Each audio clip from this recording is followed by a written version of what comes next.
Welcome to the show. You get a doom salute today. Look at that. Come on in. All right, folks. Hey, it's Halloween. I thought I'd put on a small costume for a moment for the spooky season. But if this is your first time checking this show out, that was probably a little awkward. Anyway, welcome to the Weekly Spinner Rack. I'm your host, Chris, and this is a show where we talk about comic book news, we have comic book reviews, and occasionally we have a special guest so we can do comic book interviews. And tonight is one of those nights. We're going to be doing all three of those. My cat is to my side chiming in as well, so thank you, Jack, for that. It's live. What can you do?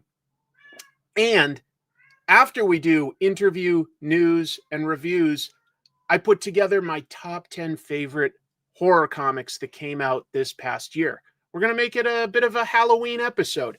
All right, I'm excited to introduce my guest, folks.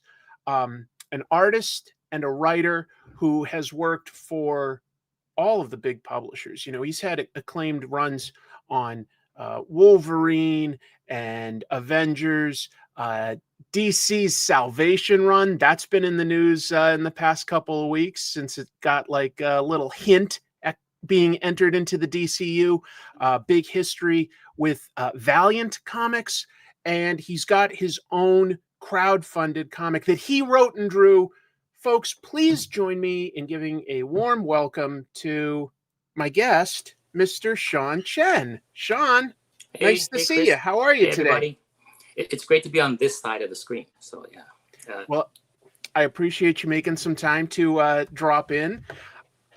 I mentioned this just in my little introduction, but obviously just a couple weeks ago, that show Peacemaker wrapped up and they very clearly introduced Salvation. I was curious, do you ever get any sort of a heads up that like something that you worked on is going to get introduced, or are you as surprised as the rest of us? Oh, I was just completely surprised. But strangely enough, like it was a Dan DiDio initiative. It was his idea from the start. And he didn't know until he was dragged onto a show with me and he was told right then and there exactly why we're talking about Salvation Run. What's cool is any project you do in your career can just become hot at any time. And that's part of the big fun of working in comics. Ideally, it's fun, and ideally there are good royalties on the back end too, but we shall see. But that was cool. That was cool. I mean, that was a big deal when it came out, Salvation Run. You've had a lot of things, but Salvation Run was a pretty prominent thing that DC pushed. I'm glad you think so. At the time, it seemed like a lot of missteps with it. So it felt like, as far as Dan DiDio is concerned, the execution was a little bit off. So I'm glad it came off good to you guys. But so it was one of those projects that I did that is probably the least well known, and it kind of got memory hold. But then the Peacemaker comes up, and then it's right in the forefront again. So I can't lose. No. I mean, and you've had some runs on comics that I've really loved. I thought your style worked very well on Iron Man, but if we go back even further, to the 90s, I mean, Exo Manowar was also sort of a tech sort of comic. Do you feel like your art skills have that sort of a background, like that technical design, or is it a coincidence that you keep ending up on some of these things? Oh, it's not a coincidence at all. I kind of actually struggle with drawing, so I have to take a very academic approach to it. So the hardest thing to draw are the organic things like people, because we all know what people look like. So when you get it slightly off, it really shows. Right. The things that you can actually draw well, at least I can draw well, are the man-made objects, because they're all based on basic shapes. The way light falls over them, and when you draw a robot, those machines don't really change shape; they just kind of move around each other. Yeah. So that I can understand. Like, what I don't get is how people can draw people so easily. I was given books like Iron Man and Exo Manowar because the faces are all covered up, the people are covered up. And as I got better slowly at drawing people, the characters that I drew became more and more naked. So. Yeah, well, that is comics, isn't it? At its core, like at least superhero stuff, naked people. Anyway, I sincerely like your approach to technical stuff, but I was looking obviously at your work and educational background to prepare for this, and I saw that you'd studied not cartooning specifically, but you had studied in art, like commercial and industrial design, right? Have I got that more or less right? Yeah, so industrial design is a lot like it's like architecture for consumer products. So it's like car styling and doing things like coffee makers. So really, drawing man-made objects was something that we did and Hmm. designed them.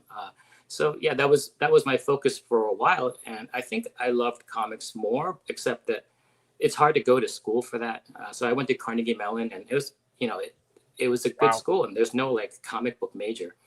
No. So that was more of a self made curriculum. But so my second love was just tinkering around in industrial design because I had a very mechanical and engineering bend to my output.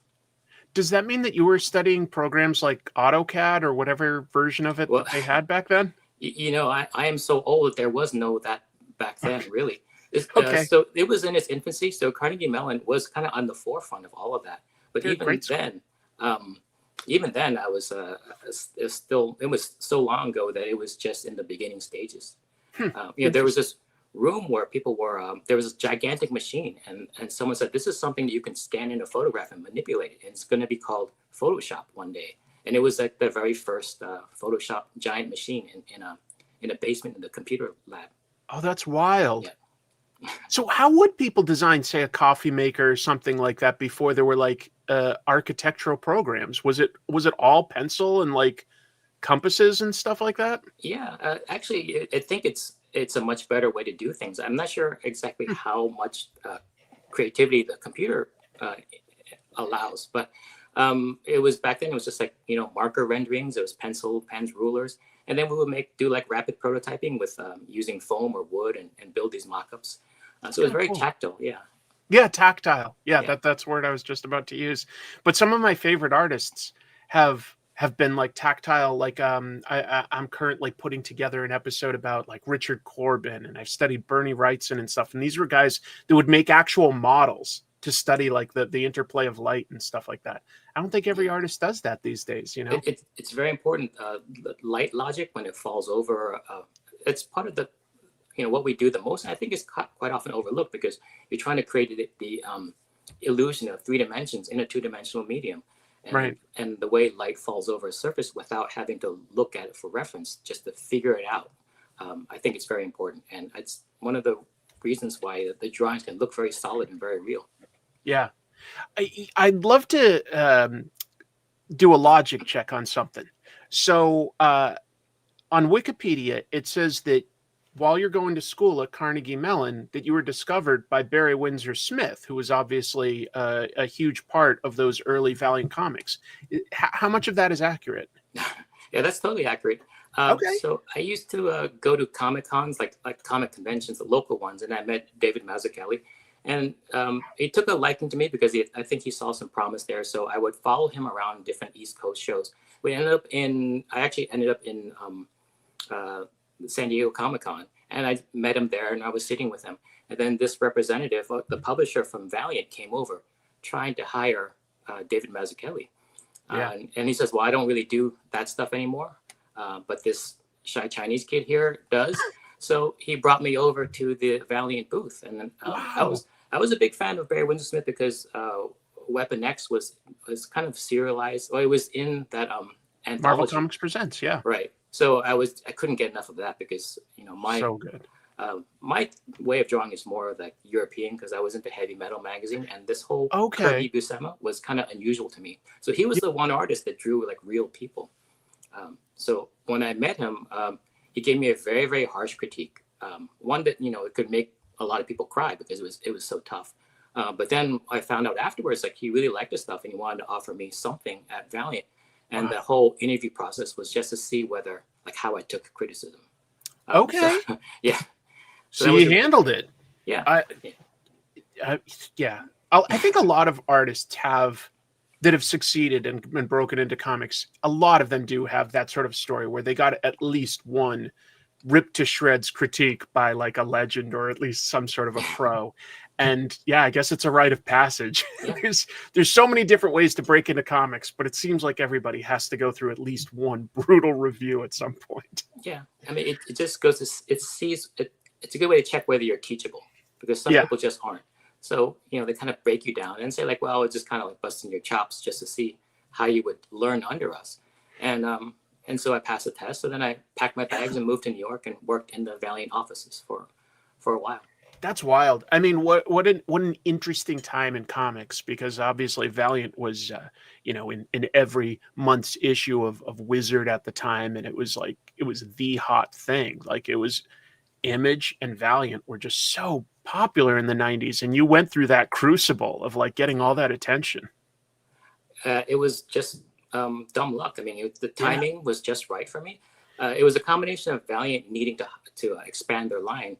All the best artists are taken up by Marvel and DC, so they would go into the submissions pile and look for anyone. And I probably started in this industry before I was ready, but they just needed people. And then Valiant became hot. It was a small company and became hot. And then the book that I was on was next in line to launch with a number 9, which is essentially was a number 1 for Rye and the Future Force. Yes, I remember that. And then it sold like gangbusters, and I thought, wow, this is a great industry to me. But what I didn't know back then is that it was very short-lived. That bubble did kind of burst. But it was, I can only imagine what it was like for somebody on the inside. I'm like an outsider. I was a reader at the time and stuff like that, and it was like it was obvious that something was shifting really fast at the time. From like comics being everywhere to all of a sudden like, oh, wait a minute, there's a lot less books all of a sudden. But one thing that like has been somewhat consistent across your career from some of these books has been, a sci-fi bent and a technical bent. And I think it like feeds into this current book that you both wrote and drew, Evermind. I'd love to talk about your campaign here. And I'm going to bring up just like an image to let people have a visual. What was the initial impetus for you creating Evermind? Well, when you graduate from Marvel and DC, the next step is to kind of take the creative control over what you draw. I always wanted to write because stories to me were always had a bigger effect on me than most people. And I really wanted to know how a lot of writers can just kind of like grab your heartstrings and kind of make you so that the story sticks with you long after you finish the book or the movie or the television show. So I always dabbled in writing, took a lot of classes, a lot of workshops, not really intending to actually put it to use, but just because I was fascinated by the process. So my publisher asked me if I had any ideas, and this is one, I kind of tell the story a lot, where I went to San Diego Comic-Con, and there was a time when we were, our studio was putting out little sketchbooks. Like there was the craze, people would buy studio sketchbooks. And I didn't want to put a lot of Marvel and DC stuff in there because we didn't really own those. So there had to be a mix of creator-owned stuff. So I did this drawing of a robot gorilla and a robot girl, and just put it in there, and it looked like it's a cover for a comic or something, but it really is just an illustration. Okay. So then some guy came by the table who looked really important, and he was looking through the stuff, and he said, is there more of this? And I was like, no, it's just an illustration. And he wanted to know, well, what's the story? And then I said, well, there's no story. It's just an illustration. So he kind of just thanked me and took off. And then the guy who was tabling next to me said, like, that was a Hollywood guy. And because Marvel and DC are already spoken for, they're looking for other properties to exploit and make movies out of. So I said, like, the next time that happens, the answer is always yes, there is much more. And I will get back to you. Yeah. So I told that story to Carl, and he said, oh, well, let's try to develop this and make a story out of it. So this is what kind of came out of it. Gotcha. Yeah, it's great. I mean, I know that you guys drop like a phrase like Westworld, and that's sort of a good entry point, folks. It's the technology in this, I guess, is this scientist, Lucas, has created a technology where you can basically put your mind into a robot. Like you can control various mechs, and like including the gorilla, pleasure bot, but all sorts of like different uses, including like what this rich guy Armand runs sort of a not so nice Disney. But where did the characters like? How did you start developing them once you were like, okay, you know, I'm going to turn this into a story? Like, what did you want to tell with characters? So we came up with the concept, the one you just kind of talked about, and then we came up after that a plot, and then I thought we were ready to go with the concept and the plot. But I think that's where a lot of people, when they write their own stories, they kind of get confused and think like that's all you really need. But there is important components missing. So this is when Daniel Wu was brought on board, and then saw that. Yeah, that's when we started to entertain character and theme. And without those, you know, I actually had trouble starting the book because it just was a lot of text stuff to draw, and I wasn't really looking forward to 6 issues of that. But as soon as the character and theme were brought in, then all of a sudden there was an excitement that it changed. Something shifted in my head, and the story came to life. And I can just draw these people forever. So there is a lot of action. There's a lot of big ideas in here, but at the heart of it, it's the story of Lucas and his daughter, and how they are on opposite ends of a ideological spectrum, and it's about them seeing whether they can get together and have any relationship at all. I like that, Sean. Like, I've read the first 3 issues, folks, and like, don't get me wrong, the big ideas are cool and the action is fun and exciting and stuff. But I think it could fall flat if you didn't have an emotional core that we could actually understand. And you've got like this complicated father-daughter dynamic where they're, like at opposite ends of how they feel about this technology. I just felt like that was very authentic. And I really do think it'll be the part that like hooks people once they give it a try. That's just my 2 cents. Oh, go ahead. Sorry. I was saying, you know, we kind of beta tested it with a bunch of people, and they've, for the most part, the reviews have been very good, and it does have this kind of quality. Once you start reading, you can actually tear through all the other issues because has that kind of unputdownable quality. And I think a lot of that wouldn't be there without the human element, because there's a lot of motion, like a lot of things, like a lot of action, a lot of shooting and stuff. But you can kind of stop reading that at any time because there's a lot of that out there in comics and on television. But with this one, you know, people read to the very end and they wanted to read more. So, you know, that was a good sign that we're doing something right. So when you decide to do it as a crowdfunded campaign, and now you have to like sort of generate the buzz and the excitement and the interest and stuff, like I saw that you've come up with a few things like variant covers and prints and stuff like that. What kind of stuff can people get that, you know, is unique with this campaign as compared to just picking the issue up in a store? So there's quite a few things. Actually, I should say that even just today, a lot of this stuff is run by my publisher, Carl, and it's a little bit of a surprise to me sometimes, but there is a stretch goal that we are about to achieve where EJ Sue did some artwork, so we're getting prints by him. So I know he's sometimes he's in the chat. So EJ is somebody I've just known for a long time, and he kindly like tends to drop in. But yeah, you guys are just about to crack the major sketch print. Hopefully, folks watching this, like, you know, you'll take my recommendation. I think it's a fun comic, and you could like get it. It would unlock a free sketch by EJ. Yeah, I wish I knew a little bit more about the specifics of the campaign. I write and draw the comic, and the company puts it a lot together. But I know we have like a lot of variant covers by some real living legend type creators, which I was really honored to have them do covers for my book. One of them's Alan Davis. I love Alan Davis. My God, yeah. Let's see if we can find some of these. Like as I just scroll up and down. There's some incredible artists in here. Stephen Platt, but Alan Davis. And I love what Alan did, where he's actually telling a bit of a story with it instead of just a cool image, sort of hinting at like, the mechanical nature of these characters. Love it. Yeah, I think he actually read the story. So a lot of times he must have. But you get like it's a crapshoot. Like sometimes people are just draw something iconic and then they move on. That's got to feel good though, like having something you wrote and illustrated have some of these other artists give their take on it. Howard Chaykin, I mean that's a legend. Oh, look at this. CJ is here, and he says, I'm here. Spread the word, everyone. Support 247 Comics. These guys are great. Well, so there we go. There's more than one person. Yeah, he did a lot of great work for us. So. I love it. I love it. So you've got a little over a week left. I just say, for my 2 cents folks that are watching, I read the first 3 issues. I really did have a good time. I recommend it. I hope you'll consider supporting it. I'll put a link in the description. Actually, I think I already have. There's a link in the description, folks, if you're curious to check this out. After you get through all this like sort of campaigning and stuff, are you giving yourself a break next month or anything, or do you have more work that you need to do?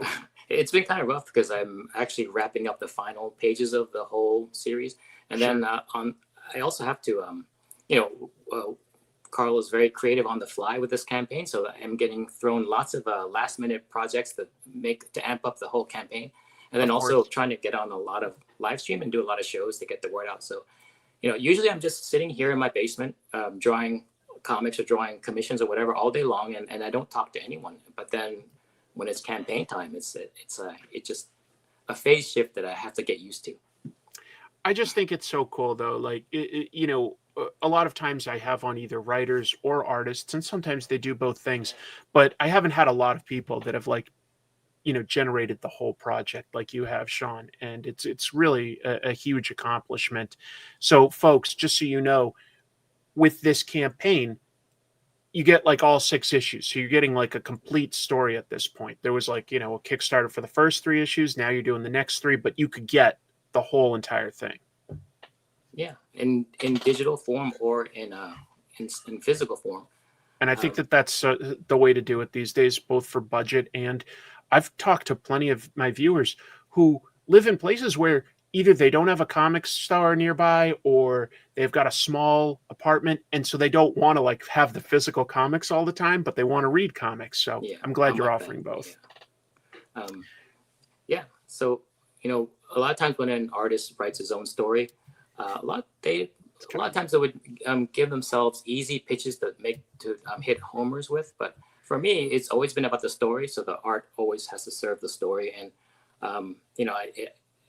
I could just give myself a lot of fun stuff to draw, but then really I want to tell a great story. And I think hopefully if you guys give it a chance and give it a read, you'll find that the story gets really deep into theme and there's lots of layered character development. Yeah. So I'm excited. I'm excited because I know one of the biggest challenges for anybody that writes a story is the ending. And I don't know where that is yet. So I'm excited to find that out.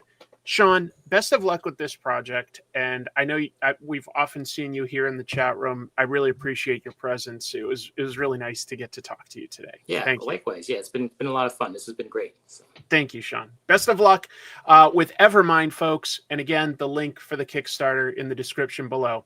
Take care, Sean. Good luck with the pages. All right. Bye. Thanks. Bye. All right. Thank you to Sean and to 247 Comics for putting that together. Very, very kind.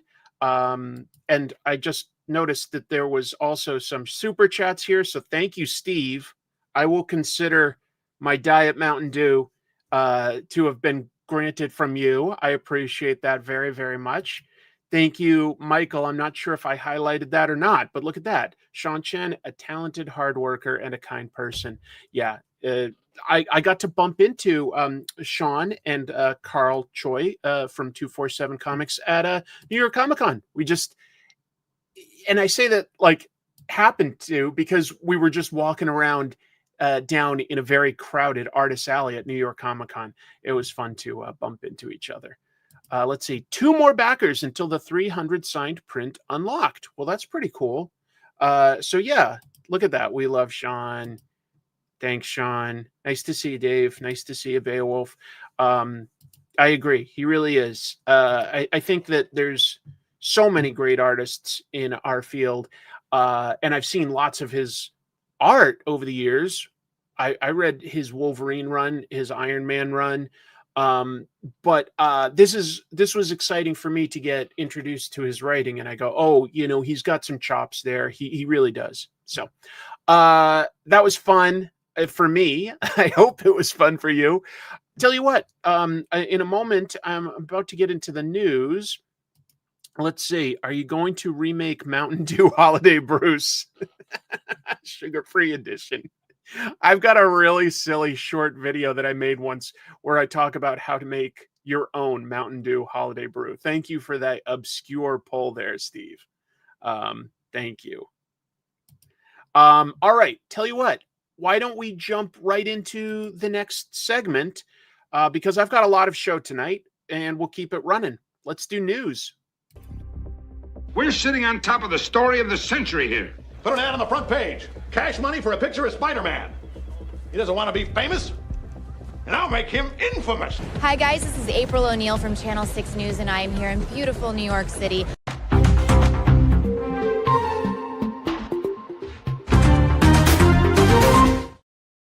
All right. There we go. My big old face in the thumbnail. I've just noticed that a big face seems to help with videos. So just trying to throw it in there.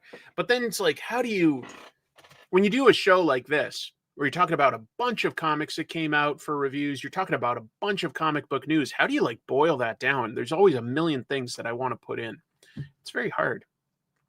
Gonna have to VOD it for Sean. I have to go to Winco. All right. Thank you for dropping by. Looking forward to our weekly Diamond update. I don't have anything about Diamond this week, I don't think. Got a lot of news about stuff getting adapted, which I'm of two minds on, because I love the extra attention it can get the comics, but I love the comics themselves, like pretty much across the board, more than the movie, with one or two exceptions. All right, but let's get into it. So, this could be fun. Hong Kong, believe it or not, has never had a Comic-Con, but they're going to have their first one. This is an image of their convention center, which is very, very bougie and nice. So, Hong Kong is set to host their first Comic-Con May 29th to May 31st. Of this coming year, 2026, and that's going to be at the Hong Kong Convention and Exhibition Center. I don't know how many of you out there have been to Hong Kong. It's a really cool city to visit. It would be, I think, a very hard city to live in for me, because I like to have a certain amount of space, and space is at a premium. But I do have a really good friend, my friend Martin, who lives there full time, and he seems to have made an amazing life for himself. And I haven't been to Hong Kong in several years at this point. Chrissy absolutely loves it. So I don't know. There's a small chance, we looked at this and Chrissy and I were like, maybe it's time to go back to Hong Kong, go to a convention, see my friend Martin. Chrissy could see the city that she loves. And then maybe we tag on something like visit a friend. We've got friends in both Japan and Thailand, so maybe we could do some sort of a trip. Yes, I know, because I was with you. I've been 3 times, but the first one was a family trip, and we were very young. Comic Kong. Oh, there we go. Not just Comic Con, Comic Kong. Oh, you were born in Hong Kong. It's a really cool city. It really is. And the other thing, to tie in with this, they've got like all these nearby events that we've been talking about in the news. Tokyo Comic-Con, Copycats is another big one in Japan. Singapore Comic-Con is just growing and growing. We were talking kind of recently about some of these toy expos that happen in places like Shanghai that get humongous turnouts. It kind of just makes sense, because while I say Hong Kong might be a little tough to live because space is at a premium, trust me, their hotels and stuff like that are fantastic. Like really, really nice, luxurious experience. It's a really fun place to visit. So we'll see. Yeah, I have a lot of good memories from my visits to Hong Kong. And they do love their comics. They are proud of their comics. They've got a lot of cartoony comics. And Tony Wong is kind of their Stan Lee. Like, he's the face of a bunch of action comics that he's written and drawn and stuff like that. He also did a Batman story once for DC, which is really cool. And they've got like a park with statues for some of their biggest manhwa. It's really cool. Anyway, I just wanted to mention it. It's something I'll give some serious thought to. It's the first one, so you never know if it's going to be good or not, but it's a beautiful convention center in a beautiful city. So I thought I'd just start out with something that sounded kind of cool. Scott Snyder has revealed some details on some of their next level books. And it's a possibility that this show might play into this news. So hold on. I want to go so badly, but can't really afford it. But I maybe next year. We'll see. All right. On his Substack, his personal newsletter, Scott had posted about some of the next level books, which haven't had their creators formally announced. But he may have let something slip on this show. I'm going to spell it out. But first, I'll talk about how he talked about the pitch for Deathstroke the Terminator, was to decouple it from being tied into just being a supervillain that goes up against superheroes and focus instead on what it's like to be an assassin in the DC universe. Like make it more of a crime book. And DC liked that idea. They were like, yeah, we don't have a book, anything like that. That's a cool idea. And I like that. You know, Deathstroke is basically a villain, but it's an interesting aspect to focus on. And we know that the life of an assassin can be interesting because I'm pretty sure the longest running manga still running past its creator passing away. He handed off Golgo 13.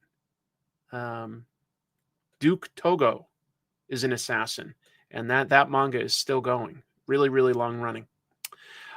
But another one. He posted about the demon, Etrigan the demon. What's the poem he says when he changes from Jason Blood to the demon? Like, fall, the guise of man, rise the demon Etrigan. I think I got that right. That's going off memory. Anyway, here's Scott's quote.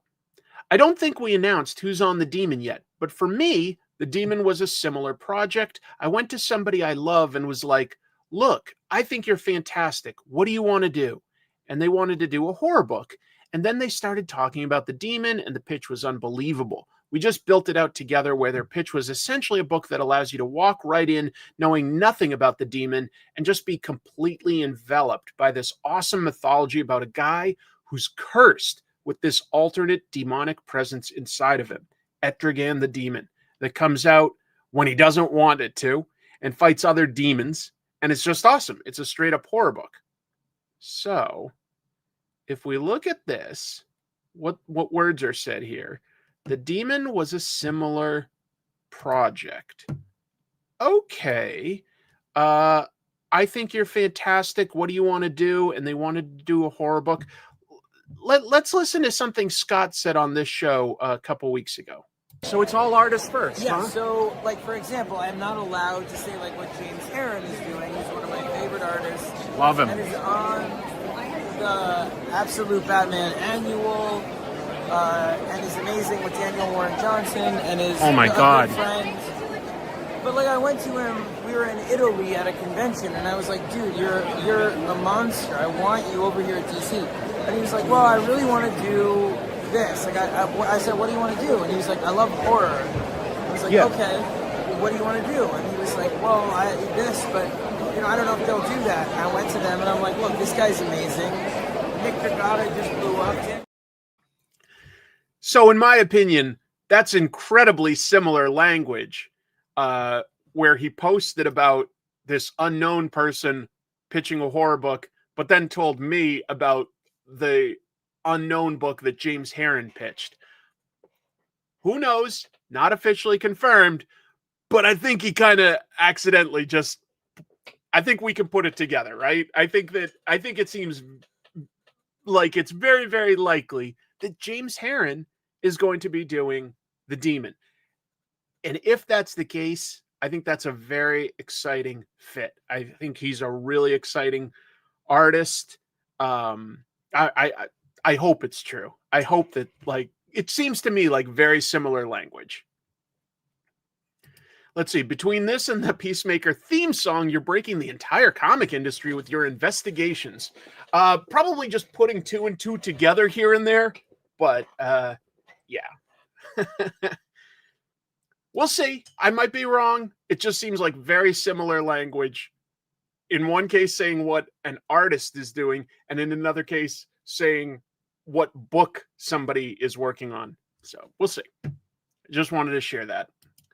Moving on. An Absolute Batman special that we talked about got a delay, so I just wanted to put that on people's radar because I do think this sounds like a cool project. The Absolute Batman Arc M special, that's a one-shot that was originally scheduled for December 3rd, got backed up a month to January 7th. Not a huge delay, but just letting you know. The book is by Scott Snyder, Frank Thierry, and artist Joshua Hickson. I thought that was very interesting because Hickson most recently did a horror comic with James Tynion, The Deviant. And Hickson's got like good, moody horror art. It's going to be about Arc M, not Arkham. Now it's called Arc M in Gotham. And just so that you guys know what this is, in the Absolute Batman stories, there are these things called arcs around the world, and they're going in alphabetical order. They're gigantic detention centers, kind of off the book stuff. They're built by Joker, who we don't really know too well yet, but we know that he goes around destabilizing governments and creating these detention centers. What's his ultimate plan? I don't know, but it's very creepy. Very creepy. Snyder has promised that this one-shot is going to be straight horror, and it's also going to reveal some surprises about the nature of the arcs. And yeah, that's to scale. The arc is huge, trust me. But Absolute Batman is about 120 feet tall in this round. Yeah, that Batman has proper proportions. Barbara Gordon breakout. That the next level book is about an acne breakout. Interesting. It would be cool if they did a Silver Age style story and Absolute Batman is a kaiju. That's not a bad idea. Or at least give him a gigantic mech someday. I've got some more stuff about Batman. Lord Deathman. How many people out there know Lord Deathman, the villain? We're going to talk about that because he got reimagined. So DC has solicited issue 5 of Batman by Matt Fraction and Jorge Jimenez.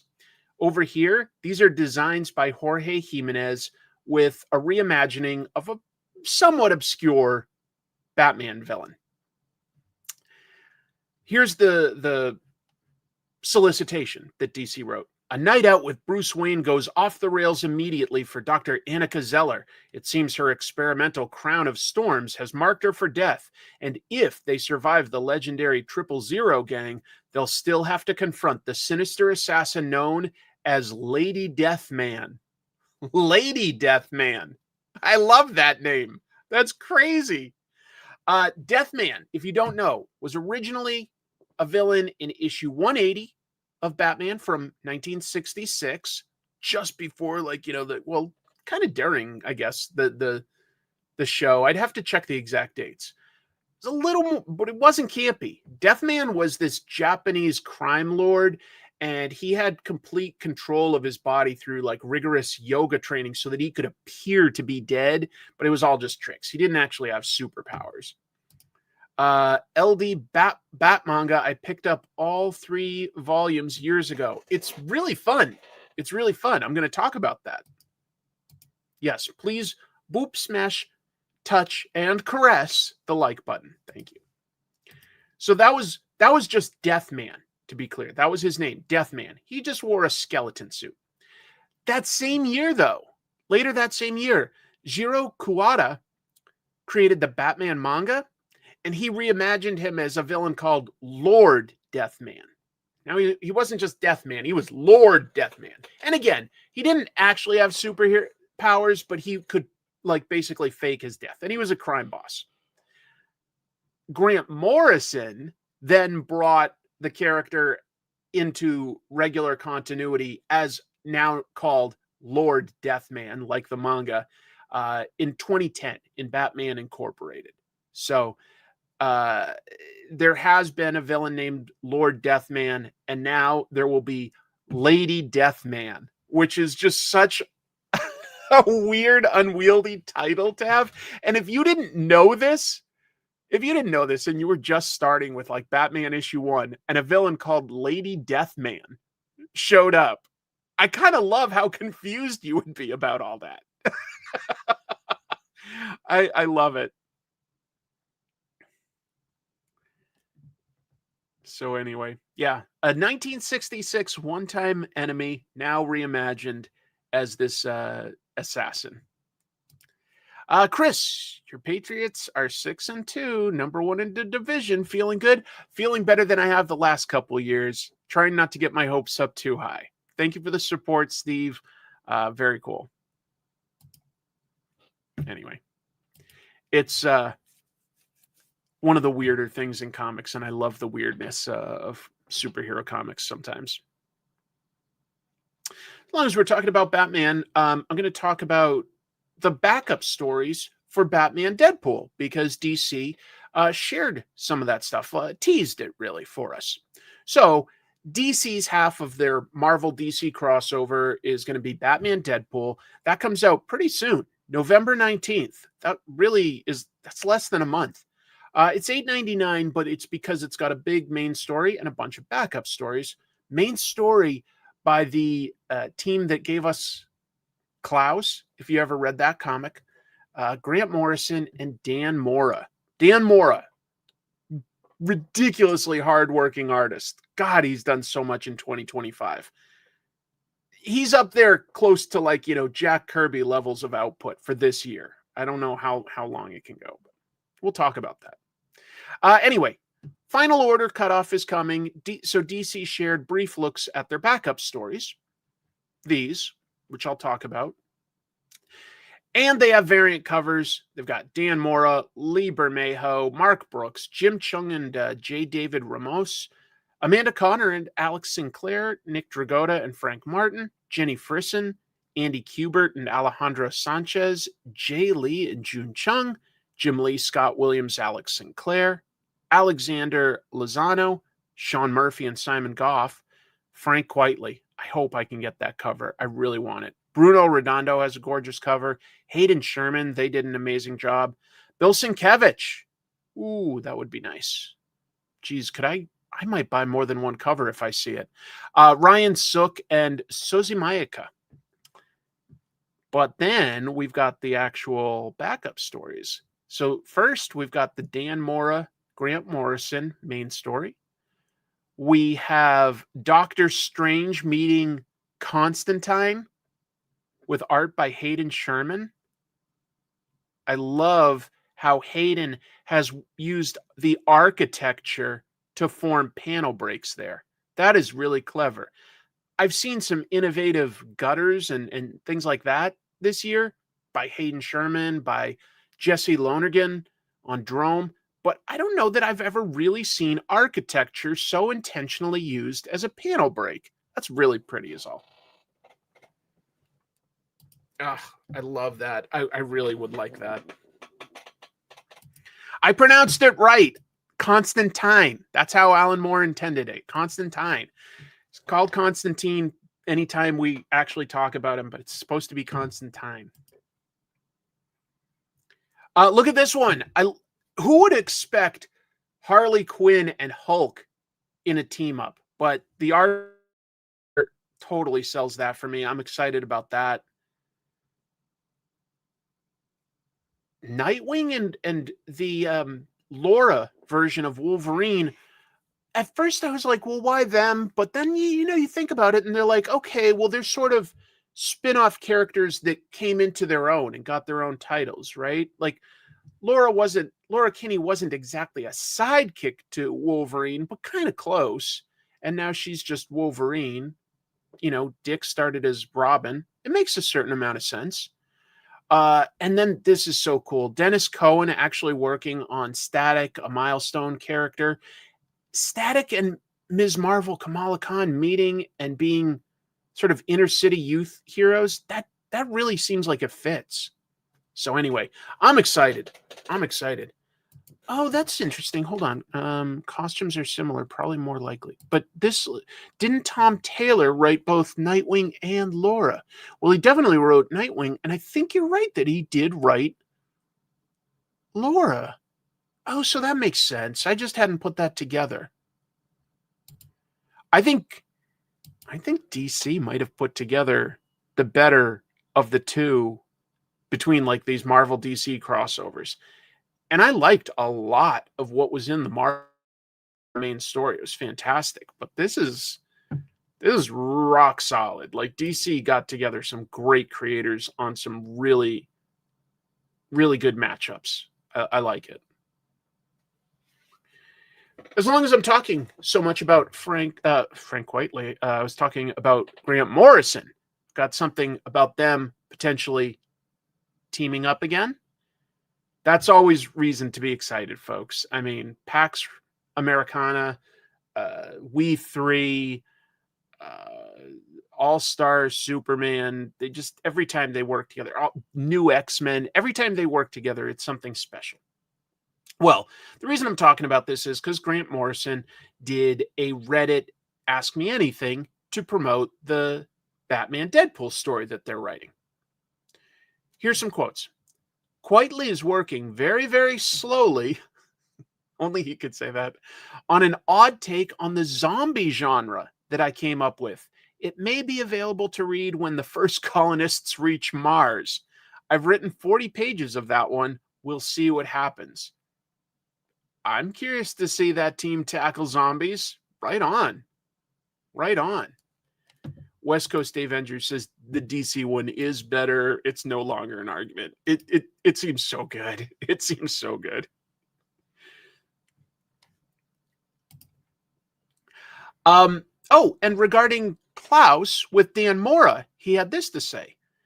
There is another volume partially completed and containing 3 short stories within a framing sequence, but Dan Mora is currently the hardest working artist in comics and tied down to a bewildering number of projects, so don't expect anything soon. The Klaus book I've been tinkering with for a couple years includes 3 shorter stories, one of which is a Lily solo story where she teams up with the animal musicians of Bremen. There's a depiction of the gang in the Joe Christmas calendar story. Hopefully we'll get it done someday. I'm sure that Frank Quitely and Dan Mora want to make time to do that with Morrison, I would imagine. What's the longest Quitely run since All-Star Superman? 6 issues of that Miller Netflix book? Yeah, he's just done like one-shots and covers and stuff for the most part. He's a perfectionist. All I can say is I adore Frank Quitely.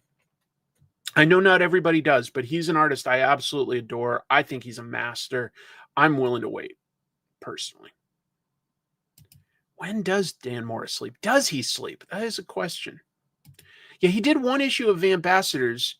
I think that they might have been referring to like one of the Jupiter books, like Jupiter Legacy or something like that. I think that Frank Quitely did do several consecutive issues of that after All-Star Superman. Yeah, Jupiter's Legacy, I think, is what they were referring to for like consecutive issues. Anyway. He drew 10 issues of Jupiter's Legacy? Okay. And that was after All-Star Superman, right? Yeah. I think that was the last time he did more than 1 issue. I'm pretty sure. Anyway, yeah, some potentially cool things. Dan Mora. Look at this. It's almost like I have these segues, but no clever dialogue in between to go from one thing to another. But we're going to talk about Dan Mora and his Transformers run. So, first of all, I think we can all agree that it was a pretty big surprise when it was announced that Dan Mora was going to be the monthly Transformers artist after the Jorge Corona, Daniel Warren Johnson run. Because he's got so many books that he does at DC. But he revealed how long he's going to be on the Transformers run this week in a Twitter reply. Specifically, he said he's doing 6 issues. 6 issues, and we've already gotten 1. So there's 5 more months of Dan Mora on Transformers. Don't know who's next, but it's a 6-issue run. I got to say, I don't think that's a surprise. That makes sense because Dan is currently drawing Superman, Justice League Unlimited, backup stories in Immortal Batman, dozens of covers. The Batman Deadpool one-shot that we were just talking about comes out next month. He's drawing an insane amount. Like, so many covers. So many covers. So, yeah, the fact that he's doing 6 issues doesn't super surprise me. He also has posted that he's only planning on doing 1 book for 2026. He wants to focus his attention on one thing. And that's a little exciting because I think he's a fantastic artist. And the idea of him stripping away some of what you could argue could be a distraction or at least vying for his time and attention and focusing on just 1 book, I am curious artistically what that will give us. You know, I don't mean just 1 issue. He just said 1 book. So I assume he means an ongoing book. But yeah, one would assume he's definitely like taking his shooting his shot. You know, he's definitely taking every opportunity. Oh shoot, I forgot to include that in this news. How did I forget that? Oh my goodness. Yeah, tell you what. So there's his post though, where he says only 6 issues. That was just 2 days ago that he posted that. This is, yeah, I'm going to pull up just like a web page to talk about this because we know what Peach is doing next after Ultimate X-Men, which, wow, 2 years of writing and drawing it with no fill-ins, no breaks, no delays. Peach crushed it. Peach crushed it for the last 2 years. Some of us sort of guessed that this was a possibility. Let me add a screen here. Share. Okay, so I'm on the Marvel page. Peach Momoko's Psylocke returns in Psy, Dimensional Rivals. So Psy is a version of Psylocke that she had created in, what do you call it? Demon Days. Demon Days. Her take on X-Men lore before the Ultimate Universe. And so she's sort of going back to some of those ideas. She's going to do Psy Dimensional Rivals. And I didn't know this because I haven't played Marvel Rivals in a little bit, but I guess the character was in Marvel Rivals. Somebody will have to confirm that for me because I'm just like reading that. Like I said, I haven't read that, but I wouldn't be surprised because I do know that Peach did a bunch of outfits, like skins for that game. So yeah, Psy is going to be written and drawn by Peach. It's going to be 5 issues. We've got some other superstar creators that I assume are going to do covers, but they don't specifically say that. So maybe they're doing short stories within it too. I don't know. But anyway, so here's what it looks like. There's Psy for Psylocke, this mentor character that she met in Demon Days. And yeah, I think that's pretty cool. I wouldn't call it a huge surprise. This is interesting. It does say that it's both written and drawn by Peach and Stan Sakai. So kudos, Stan. Anything that gets Stan Sakai more attention on his brilliant Usagi Yojimbo comics, I am for. I love hearing that they're going to work together. I don't see anything mentioning Zach Davison as like a script assist or translation or anything. Zach has worked on all of Peach's Marvel comics up to now. But maybe Stan's doing that this time. Maybe that's what's happening. I really don't know. Yeah, Stan Sakai, very cool. Has she done a creator-owned comic? She's worked on creator-owned comics for like covers and stuff, but not her own, if that's what you're asking. She went basically from doing like painting to sort of some underground comic stuff, but still mostly just sort of like painted images, to working for Marvel. And yeah, that's what she's, and then she does covers for just about everybody. I think it's really cool to see the two of them together.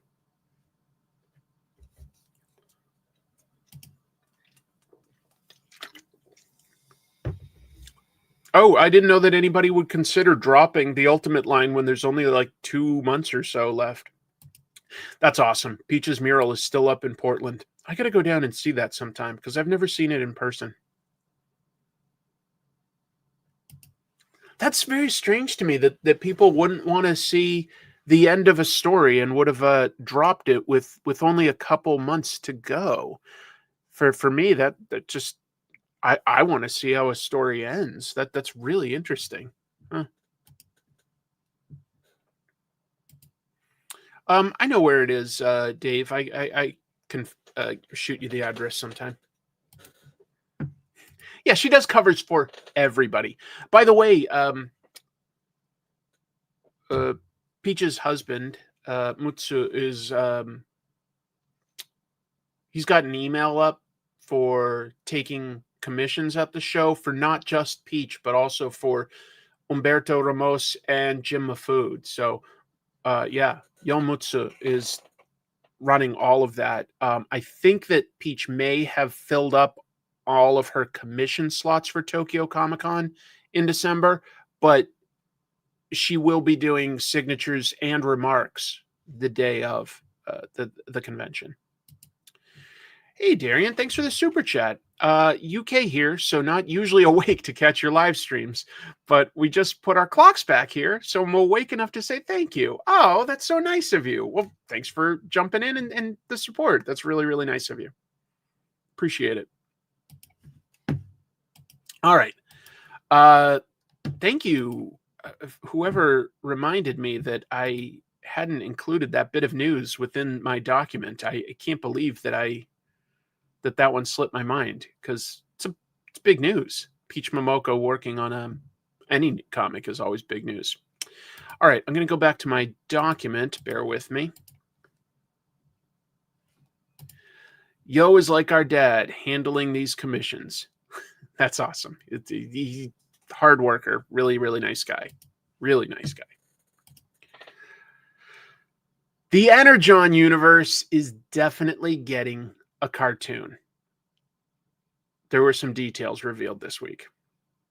So Deadline reported that Skybound and Hasbro are teaming up to develop an Energon universe cartoon, like one show, but all 3 properties, and it's based off of specifically the comic books. The show is going to feature Transformers, G.I. Joe, and the original characters from Void Rivals. And it says that the series is meant to be aimed at a more adult audience, the same way Invincible is. In other words, it's not a kid's cartoon this time. Okay. Joe Henderson is attached to write and serve as the showrunner. He's worked on comics. He's worked on TV. Probably the biggest credit that's relevant here is he was the showrunner of Lucifer, which was obviously an adaptation of the comics for Fox and then Netflix. That would be nice if Daniel Warren Johnson was directly involved in it, but from what the news is, they're going to at least adapt the comics ideas. So that's pretty cool. Yes, every cell is, just for the record, hand drawn by Dan Mora, because,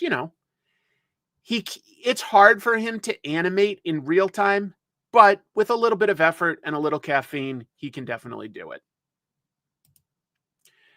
Yeah, I get it. This is a cartoon that's aimed more at like the 30 through 50 somethings that grew up with these properties, and it's capturing a new audience, but it's aiming it, I think, at, like Gen X and millennials. Well, they didn't say that, but I would not be surprised if it includes Mask and potentially even other Hasbro stuff. Yeah, I've got the Marvel Legends Doctor Doom mask, which I was wearing just as the show started for my Halloween face. I went to a Halloween party with friends last night, and I wanted a costume, so I legit got that Doctor Doom helmet just to have a bit of a costume for last night. I'm looking forward to it. I think it's a good idea. It'll be interesting to see how they decide to weave the story, since obviously, the comics are 3 distinct things that have crossover elements, but it's not like the story continues from one to the other. So it's like, will they do an arc of Transformers and an arc of G.I. Joe, or will they like have, like an A story, we'll say, with G.I. Joe, and then a B story out in space with Cobra La or something like that, meeting the Void Rivals characters, or a main story with the Void Rivals characters and, Hot Rod and Springer with a B story of Transformers the next episode. I don't know. Please be 2D. Yeah, I hope so. I hope it's I wouldn't really want to see a CG animated version of this with all the human characters. I don't know. Still going to eat a bowl of cereal with milk while watching. Nice. Yeah, Duke probably is going to get traumatized again. I'm excited, though. I legit am. I don't know if you saw, but Hasbro actually made a new version of Optimus Prime with Megatron's arms. So that's the first toy that's flat out adapted from the Energon universe. I hope that, as a fan of G.I. Joe classified figures, that they adapt some from both the Larry Hama comics and the Energon universe comics, because, new outfits for a bunch of the characters, new looks for a bunch of them. In a way, they almost did with Raptor. But, yeah.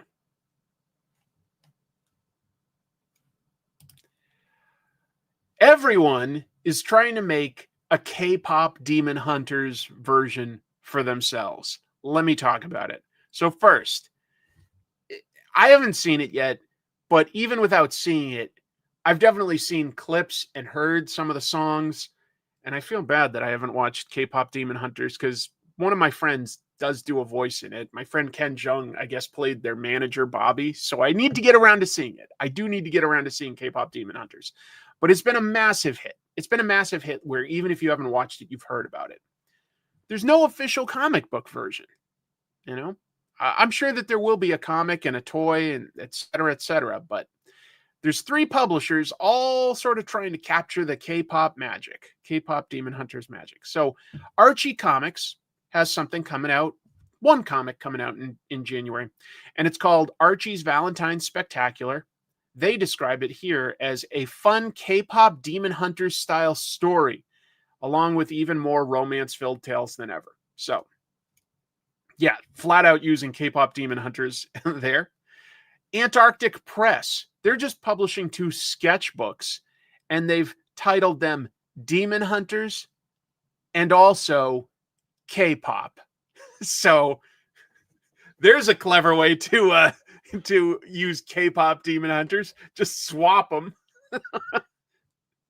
Watch it with Chrissy. You guys would like it? Well, then maybe we will. I expected to see a lot of K-pop Demon Hunters cosplay at New York Comic Con. I didn't see any. I'm sure there was some, but I didn't see any.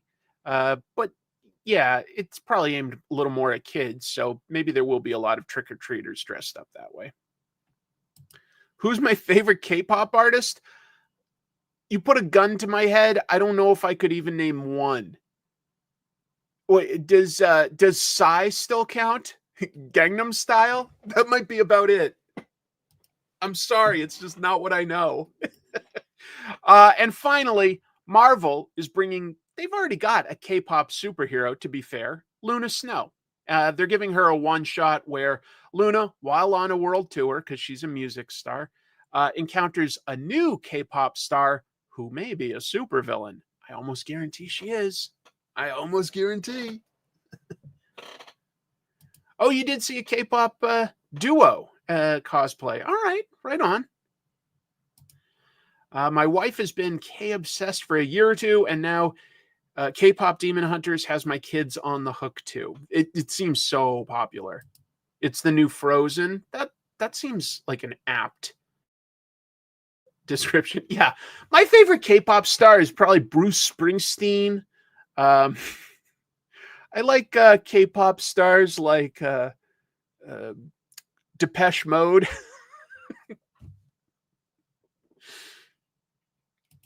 Did you? I was really kind of hoping to, in a way. I literally just had a Halloween costume ad for Rumi, MC of K-pop Demon Hunter. Got it. I do free drawings at conventions. That's so nice of you, Winston. And so many kids have asked me for Huntress, and I start drawing the B-list DC hero before their mom tells me it's Hunter X from K-pop Demon Hunters. I didn't even know that was a character. So yeah. You watched it twice in a row? Wow. All right. Well, very popular, and you can see the comic publishers are definitely trying to get in on this. The one that amuses me the most are these two sketchbooks, Demon Hunters and K-pop. Just a blank series of pages with those names. That's hilarious. Oh yeah, isn't there a movie where the guy from that show The Bear stars as Bruce Springsteen? I think I heard about that. I'm behind on movies. I'm just working on my show all the time. Marvel Games is teaming with Marvel Comics for a couple things. So, first of all, Marvel's going to publish an ongoing comic based on their Marvel Rivals game. It comes out apparently every Tuesday on Infinity Comics, their Marvel Comics digital platform. They say that Marvel Unlimited subscribers will also be able to redeem a special Galactus spray to use in Marvel Rivals starting November 11th. All current Marvel Unlimited subscribers will receive their redemption code for the spray via the Marvel Unlimited app and their registered email. Okay, well, if it's free, cool. Cool. Kyewl. Cool. Also, the side-scrolling beat-em-up game, Marvel Cosmic Invasion. They released a trailer this week. That is my style of arcade game. I love side-scrolling beat-em-ups where I just boom, boom, boom, pick people up, throw them down, pick up a trash can, bash them over the head. I love those games.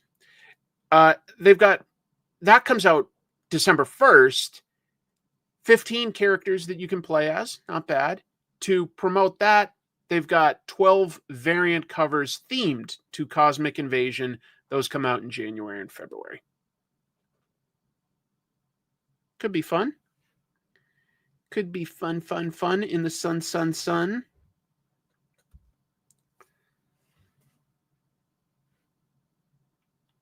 Folks, meet Ultimate Daredevil. This was an AIPT exclusive, although it's been covered by a bunch of people now. Well, what can I say? I love pretending like I'm either Homer Simpson or Leonardo in Ninja Turtles. I just love bashing people over the head with a garbage can. And if I ever see a red barrel, I'm definitely shooting it because I know it'll explode. It's really exciting. Remember 90s X-Men arcade Magneto? Welcome to Die. Yes. In fact, I don't know if my sister is still here and if she remembers it, but there was one summer we were on a family vacation up in New Hampshire, and she and I went to an arcade. My parents gave us a bunch of quarters to just, spend the day playing arcade games. And we just fed the X-Men arcade game quarters so that we could play it from beginning to end. I don't remember any of the story or the enemies too well, but I definitely remember that we did that. Yeah, very, very fun. All right, so what are we talking about with Ultimate Daredevil? Well, Ultimate Daredevil is going to debut in this December's Ultimate Universe 2 years in. Basically the annual for the Ultimate Comics. There's going to be 5 stories in the one shot. Daredevil is going to appear in a story by Dennis Camp and Javier Pulido. I think it looks cool. Very, very unique style. The story is going to be set in the far future. The Guardians of the Galaxy are looking to recruit a cosmic version of Daredevil. So this is not, the street level hero that we know. It's going to be a very different version. And I love the clever way that Javier Pulido came up to indicate these 2 Ds. That just looks so weird and unique. I don't know. I like it. All 5 of the stories are going to feature stories set in the Ultimate Marvel Universe where heroes are gathering to battle the Maker, the big villain that created the universe, and he's coming out of his jail cell in a couple months. Should be fun. Yeah, this is a love it or hate it art style probably, but I do like it a lot. I like it a lot. I think it's very fun. I mean, look at this. Daredevil actually using a gutter as like a bar to swing on. That's just fun. Breaking the fourth wall like that is really cool. So, is Charlie Cox as Daredevil in Spider-Man 4 or not? Yeah, Daredevil always has the double Ds. But anyway, is he in the movie or not? Well, following his New York Comic-Con panel to promote season 2 of Daredevil, Charlie Cox was interviewed by FaZe Hero. And he was asked playfully if he had a rule that no one else can play Daredevil except him because he was just in the Spider-Man trailer earlier that day. And Cox was visibly surprised. You can see this on YouTube if you look up FaZe Hero. And he was confused. And then the show host clarified they were talking about the animated Your Friendly Neighborhood Spider-Man show because he voices Daredevil on that show. Some fans, not every fan, some fans feel that it was a slip and that Cox thought that it was revealing that he appears in the upcoming Spider-Man Brand New Day movie. Now, Cox has specifically responded to this. He's flat out denied it. He said, look, I was in London filming something, but it was not the Spider-Man movie, which is also filming in London at the same time. He says it's a coincidence and that like he's not in the movie. But fans are convinced that he's lying, just like Andrew Garfield flat out said that he was not in the last Spider-Man movie. So, in other words, we have no confirmation. Yeah, he denied being in No Way Home. That was obviously a kind of small cameo, but it did establish that they're in the same world. And I just feel like there's so much conversation of like, could Spider-Man have a tiny cameo in season 2? Or could Daredevil have some sort of a cameo or role in Spider-Man 4? I feel like when there's this much conversation about it, that Marvel notices and they feed into that fan desires on some level. It might be small. It might not be like, a big main character or anything. But I do sort of suspect that one way or the other, that these two characters are going to meet again. I don't know. That's what I suspect. Once you know that Charlie actually caught a snow globe, not a brick in that shot, you can't unsee it. Oh, I'll have to rewatch it. I think they may have said March. I could be wrong, but I want to say that they may have confirmed March. Hey, Jim. Thanks, buddy. Wow. Homies, just a reminder that the Arachnid Enforcer Kickstarter has 3 more days to go. Thanks for the support. Spread the word. Happy to do that. Thanks for the $10, Jim. By the way, Jim has some really, really talented friends, right? Like, for instance, for his Kickstarter, he had that cool stop motion thing by Punker Mike.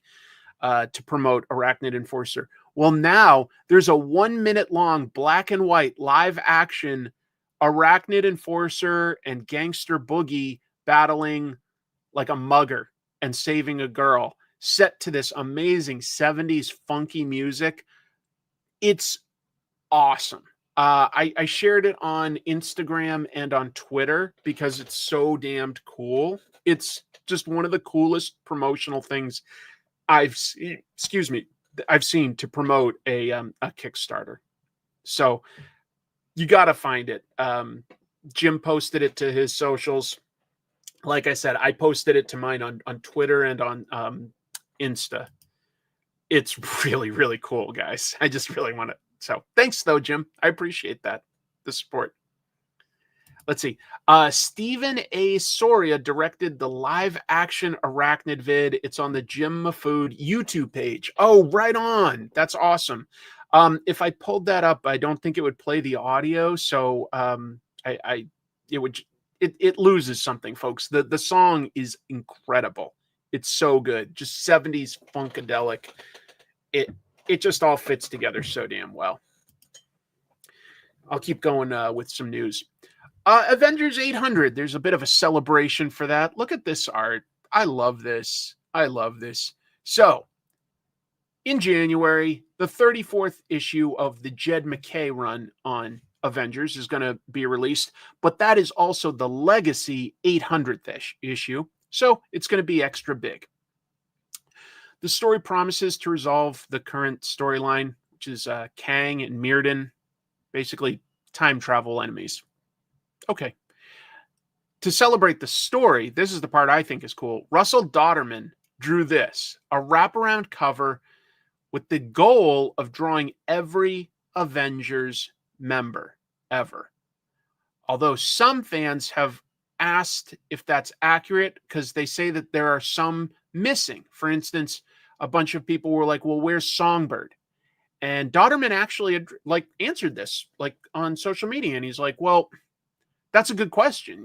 Does she officially count as an Avengers member because she was on a version run by AIM? And I don't, there's teams that have been called Avengers, but does that make them official Avengers? I mean, by that rationale, do we count, say, Savage Avengers, and should Conan the Barbarian be included here?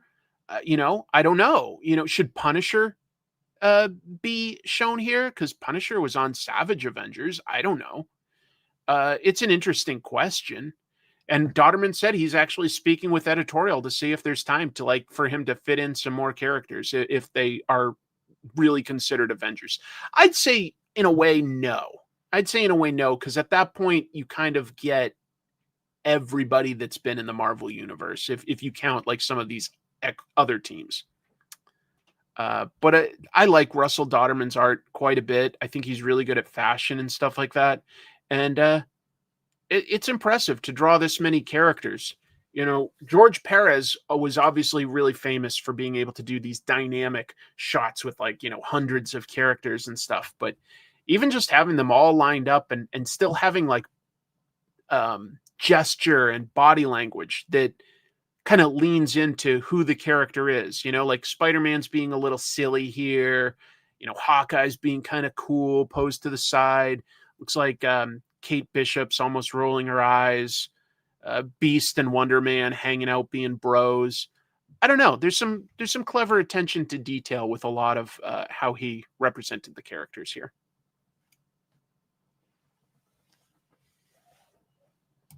D-Man better be there. D-Man should be in there, actually. I don't know. Let's see. Jack of Hearts, Machine Man, Amadeus Cho, Dr. Druid, Triathlons, Stingray. I'm just sort of looking at Blue Marvel. There's Patriot. Hey, they've even got, what's her name? Warbird or whatever. Was it Warbird? No, Warbird was another name for Captain Marvel. Deathbird.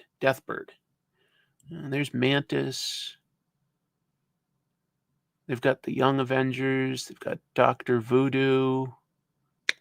I see Firebird. I see Gilgamesh. They've got Gilgamesh and Silverclaw in there. Winter Soldier. Havoc. Two Gun Kid. Yeah, he was on the West Coast Avengers. That's true. I don't think Molecule Man was an Avenger. What was the one? D-Man? I don't see D-Man, actually. I don't see D-Man. I don't know. All right, moving on. That's enough of that. Something is Killing the Children has switched studios. It was with Netflix. Netflix has lost it. Bye-bye. I've heard a rumor that they are bringing back the original numbering after 800. But we'll see. Was it Warcry was her name? Okay. I think she also went by Life Cry at a certain point. So, following a bidding war, Blumhouse. A lot of us know Blumhouse. They make sort of affordable horror movies that tend to make money. Blumhouse won the rights to adapt Something is Killing the Children by James Tynion IV and Werther Dell'Edera.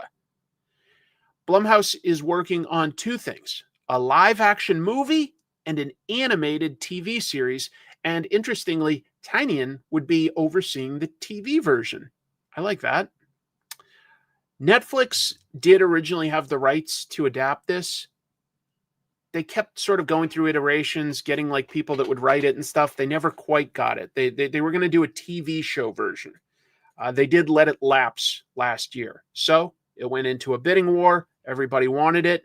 In fact, Netflix was among those bidding for it, this time with the idea, we'll do it as a movie, not as a TV show. We'll do it as a movie. But Blumhouse obviously did win. And if you haven't read it, the comic, I'm trying to simplify it. It follows a monster hunter named Erica Slaughter, and she fights monsters that children can see, but adults can't. In fact, children bring these monsters into being if they are scared enough and believe in it enough. So that's sort of the thing, is you got to try to, like, you know, not close down a town and kill these monsters, like just shut it all down, because if enough people keep talking about it, you'll get more monsters.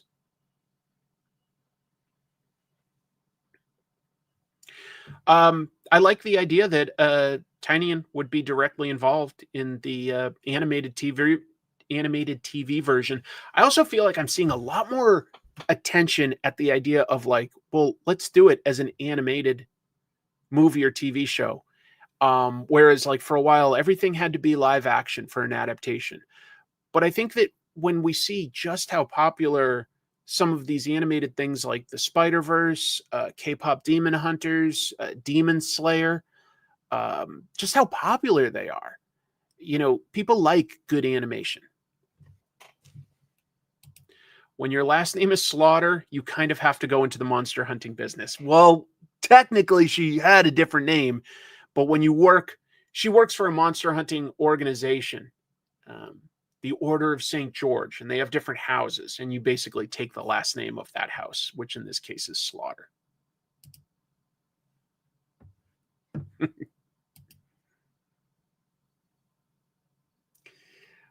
And Black Hole, meanwhile, has landed at Netflix. I love Black Hole. I've made an episode all about it on my other channel. In a bidding war to adapt Black Hole, Netflix won the rights to adapt this Charles Burns comic. It's a cool black and white indie book horror, but like not a graphic, gory horror, more of like a body horror and psychological horror type of thing. It's very tense. Netflix gave this adaptation a straight to series order. So they're not just putting it through development or making a pilot and then deciding whether they're going to pick it up. It's like, no, they just picked it up. It's definitely happening. Oh, it's fantastic. It's so good. Yeah. That's a fair concern, Andrew, but we'll see. I'm excited with who they've got working on it. Let me get there. So the comics, if you don't know, it follows teenagers who are spreading an STD that they all call the bug.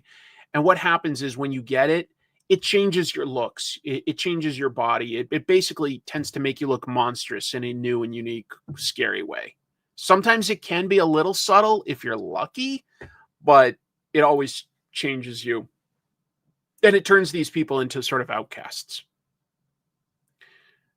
So Black Hole is going to be written and directed by Jane Schoenbrunn. I think that's a perfect fit.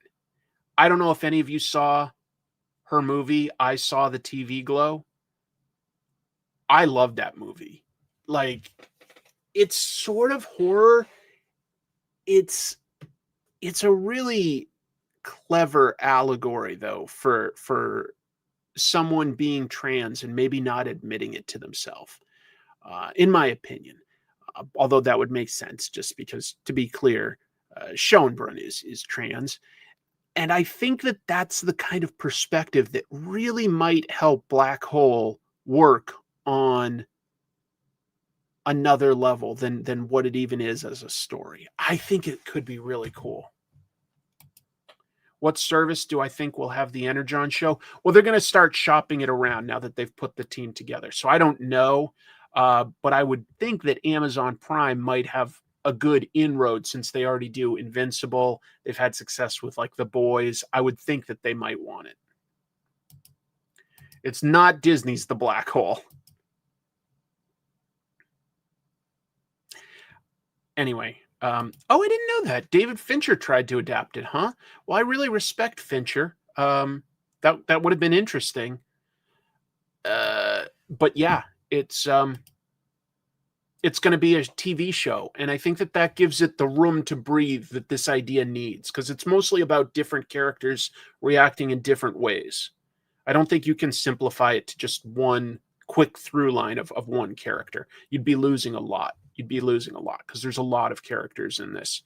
But I don't know. I got really excited seeing that the writer-director of I Saw the TV Glow is doing it. I go, oh, that's an interesting wrinkle to an adaptation. I also saw it in the theater, and it was just like I had to think about it quite a bit. And I liked that. Oh, the ending is really scary to me. If you're straight, I Saw the TV Glow is an excellent surreal horror film. If you're queer, it's the scariest film that came out in the last 20 years. That's interesting. It probably does work on a different level. Yeah, for you if you're queer. Because like I took it like very literally at first. And I still liked it a lot. I was like, oh, this is so disturbing. What's real? What isn't real? Like what's happening with these characters? I'm trying not to spoil it. But I kept thinking about it because it had such interesting ideas and a really solid pair of performances by the two co-leads. So yeah, anyway. No spoilers. It's been out for a while. I do recommend it. It's not like it's not a gory, violent type of horror film, but it's a disturbing film. So it's psychological type horror.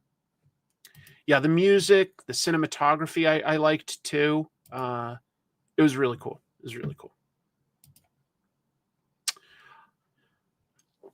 I don't always get the opportunity to talk about foreign comics other than, maybe some manga stuff, rarely some bande dessinée or something. But we're going to talk about an Indian comic that apparently is going to get a movie. Raj Comics seemingly confirms a Super Commando Dhruva film. So rumors, really, I say confirms. I shouldn't have written confirms. It's rumors. Rumors are swirling that the Raj Comics character Super Commando Dhruva is getting a live action film and that this will be announced in January. Fans are convinced that it's going to be directed by Aryan Khan, and he recently made this movie called The Bastards of Bollywood. And it had this actor in it, and I guess they're thinking that this actor would also play Dhruva. He just goes by one name, Lakshya. I don't know Lakshya, but I would love to see an actual superhero Bollywood movie based on a comic, because they already do weird over-the-top stuff, like without even second guessing it. But like to actually have it based on this. If Comic Tropes gets an adaptation, who plays Chris? I have no idea who could play me. Hopefully I play myself. Thank you. Super Commando. He'd throw 2 pipes into Bennett and say, "Let off all your steam, Bennett. Let off all your steam, Bennett." Yeah, Chris Hemsworth on a good day. Chris O'Dowd. Yeah, he doesn't change the Ryan Gosling, Brad Pitt. Thank you, everyone.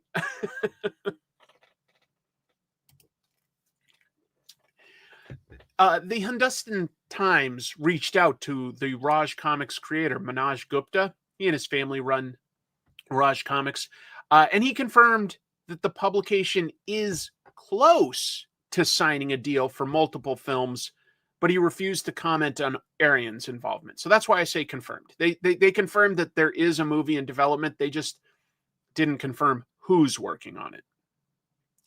If you don't know what this is, I do understand. We don't get like Indian comics a whole lot here in America.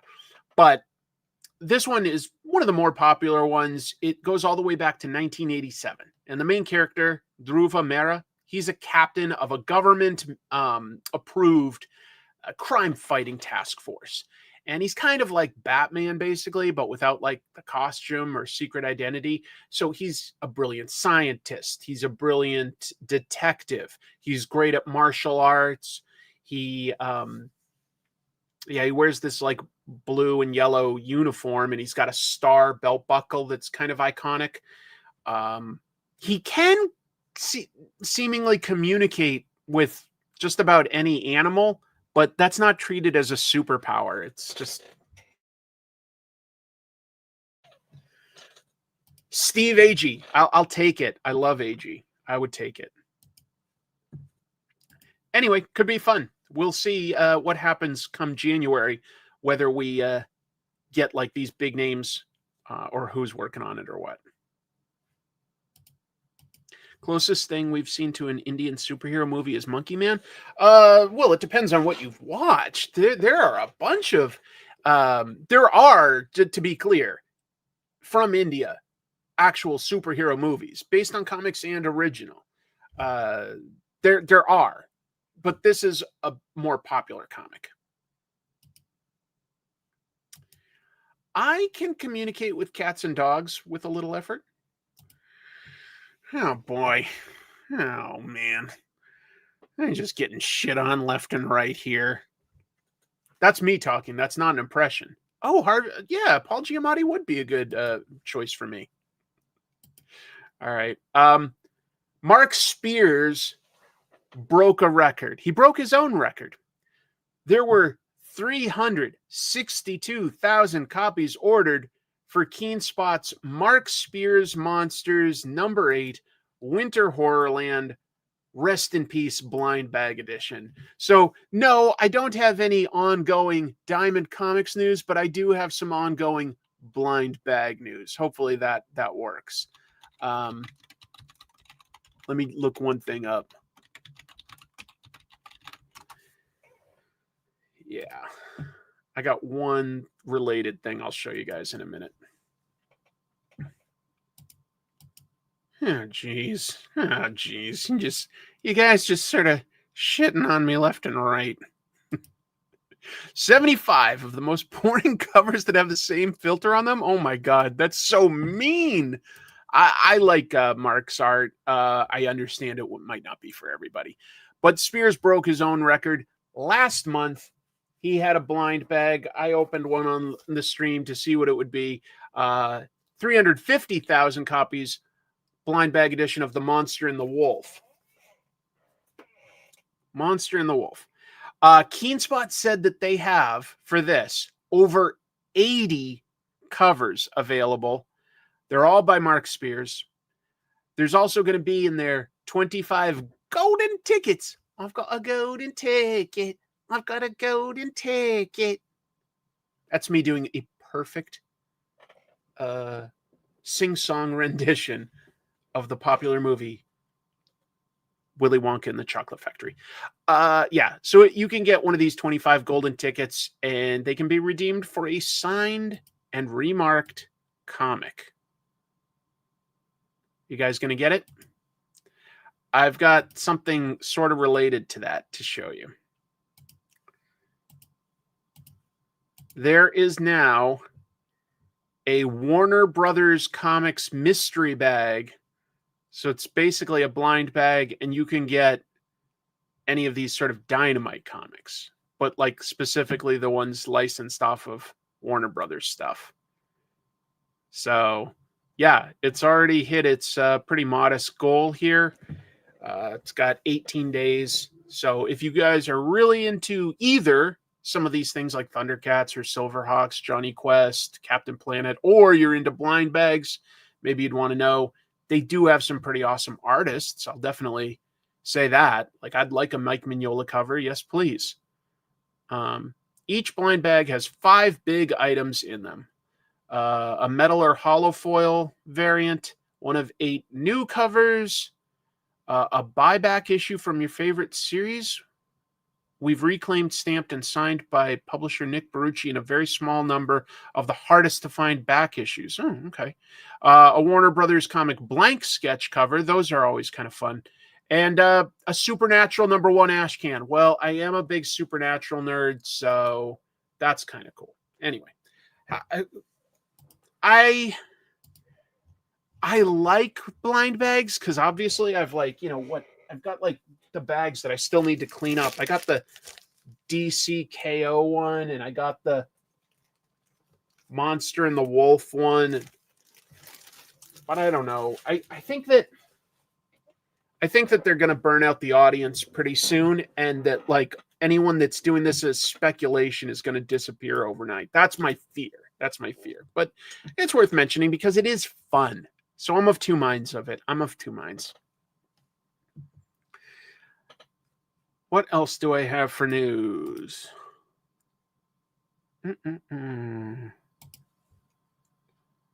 I got like 2 more pieces of news. This one's kind of interesting. The John Wick creator is going to adapt a comic. I think stores should put together blind bags of random old back issues. They do that. I feel like I've seen that since the 80s. Like they call them like, blind bag. They'll be like, sell it for like $10 and go like, it's a $25 value. If Marvel doesn't do a Daredevil blind bag, they will have failed. Youngblood, is there one? I wouldn't be surprised. Let's see. May pass out soon. Ultimate 17. I'm going to review it tonight. One of the best things Marvel put out in years. Just because you're broken doesn't mean you have to be fixed. It's a great quote. I'll talk about that shortly. Yeah, we're almost at the review portion of the show. Almost. Let me talk about this news real quick. John Wick, the writer of the first movie, Derek Kolstad, he said that he's going to adapt Ordained. And that's a comic by Bad Idea. He's going to adapt it into a film starring Colin Farrell.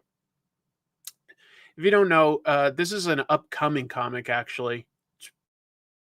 The artist, Trevor Hairsine, I like him, follows a priest who used to be a Navy SEAL, and now he's being targeted by the Irish Mafia.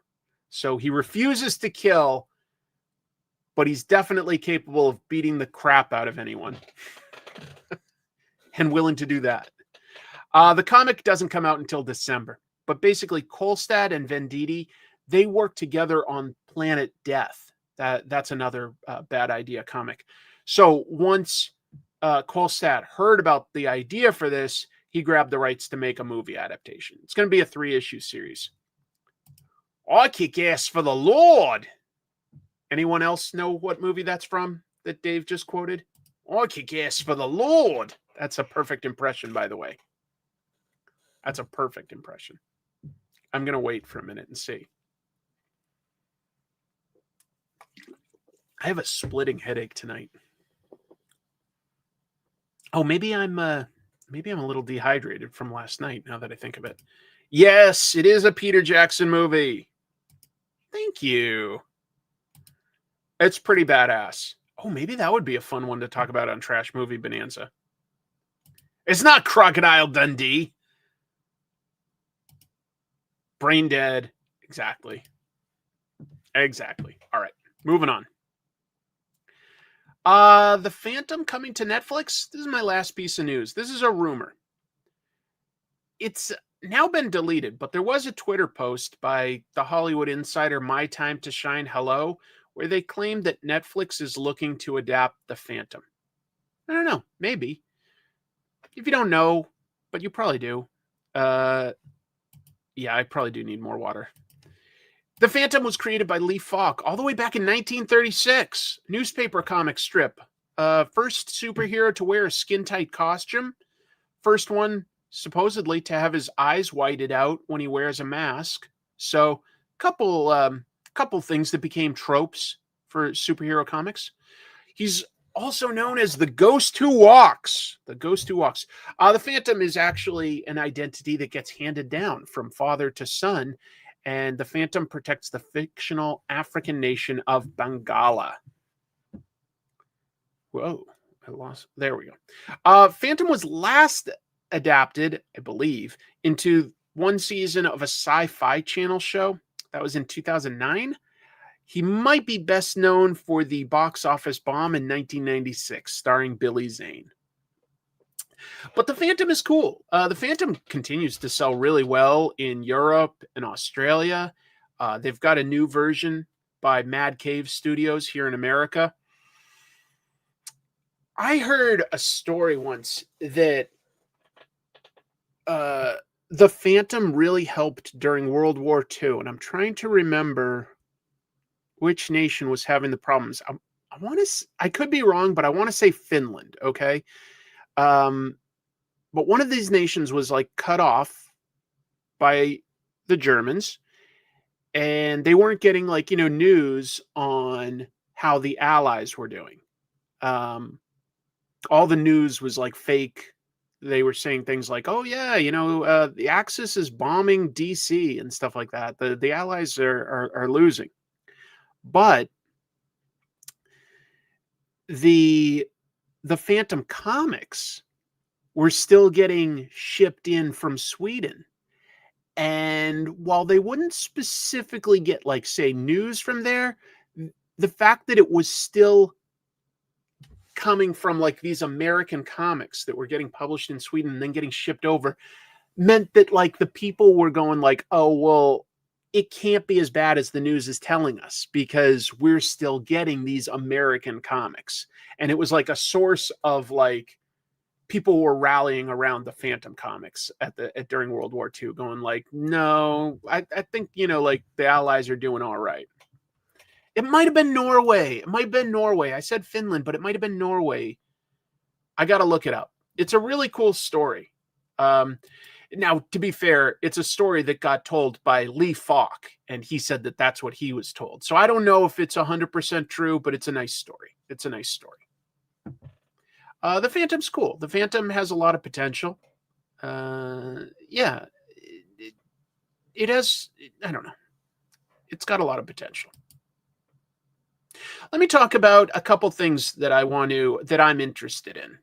One is a comic, one is not a comic. So first of all, Bullet Adventures is by a friend of mine, Randy Stone. And he now has made it, he's done these as successful Kickstarters, but you can actually order the comics now with lunar ordering codes because it's available through the Massive Indies program, so your store can get it. And I wanted to mention one of them as a good jumping on point. Bullet Adventures first trade paperback has the first 4 issues. And so here's the lunar order code. And you could tell your comic store to order this. And final order cutoff is coming in a few weeks. But I thought I'd put that out there because it's a book that I supported the Kickstarters for, and I really, really enjoy. It's about a super speedster, Lainey. She basically inherited the super speedster powers of her grandfather, and it navigates both teenage drama and cool new supervillains. If you've ever enjoyed anything from Ms. Marvel and Static to Spider-Man and Nova, Darkhawk, any of these sort of teen superheroes, it's really good. It's really good. The art is fantastic. It's consistent. It's a good comic, and I just wanted to put it out there that you can note this lunar order code and actually ask your shop to order it, and that would really help them because when you go through the massive indie program and, you know, you're a small publisher like this, it's a big deal. You're not making big profits no matter what. And I just wanted to put it on people's radar that it's a good comic. It would help your store. It would help you. It would help them. It's a win-win-win. And then, why do I have this cute little dog here? Well, my one-time co-host on this channel, my sister, she has this great image of her dog, Twiggy, in a Halloween costume. Now, Twiggy is an Italian Greyhound, and here she is an Italian Greyhound bus. I wish that Gene had decided to upload a picture that was in profile so that you could see, but she is an actual Greyhound bus. And if you go to this website by looking at this QR code, you can basically vote. It does cost $1 per vote, but you can vote as many times as you want. Some of the other dogs in the running for this Halloween costume contest have kind of stuffed the ballot box. Just know that if you do, it will all go to the local animal shelter, which my sister's adopted a bunch of animals from the animal shelter there over the years, and it goes to a good cause. So she was kind enough to be my co-host. I'm trying to promote something for her, and you know, it just gives. I just love it if we could help make her happy, but also would love to help this local animal shelter that does some really good work. Okay. Yeah, I did post it to Blue Sky once, so yes. Talk about buying votes. That is exactly what it is, but it goes to a charity, and it's a good cause. So anyway, all you have to do is scan this QR code that I generated. It'll take you right to the page, and if you want, you can give it a vote. So yeah, what if you donated $1 million? Then we definitely would win. that would be enough to win. Oh, that's so nice of you. Thank you for dropping by, and thank you for the kind words. I really appreciate that, Tatum. All right. Well, good luck. Good luck, Jeannie. I appreciate what you do. So that was that. Tell you what, we've got 2 more segments we can do. I've got my reviews, and there were some really cool comics that came out this week. Tony Moore did the cover, and he wrote and drew an interior story. Love Tony Moore. He also did the cover here for Skinbreaker 2. We've got other cool books like, you know, Ultimate Spider-Man with Marco Cicchetto, Exquisite Corpses, the final issue of Jason Aaron's run on Turtles, or I could give you my top 10 horror comics of 2025. So which of the 2 should I do first? I'll do both, but which should I do first? I don't know. I love Italian Greyhounds. So silly looking and super cute. They are super cute. Troopers assemble behind Twiggy. Hopefully, like, even if it's just $1 or something, that it goes to a good cause. So, you know, thank you. Horror. Okay. Horror. Okay. Reviews. It looks like horror. Okay. I'll do both.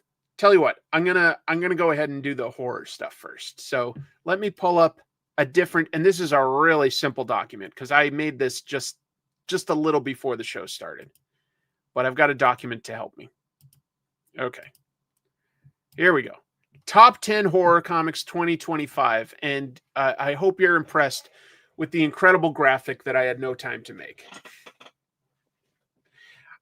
This was a trickier year than some for me to figure out what was the best horror comics of the year. There were a bunch. There were a bunch of anthologies, and I'm hit and miss on a lot of anthologies, but there was some good stuff, and I'm excited to talk about it. So I'm going to go from number 10 up to number 1, and I'm going to start with The Amusement Park.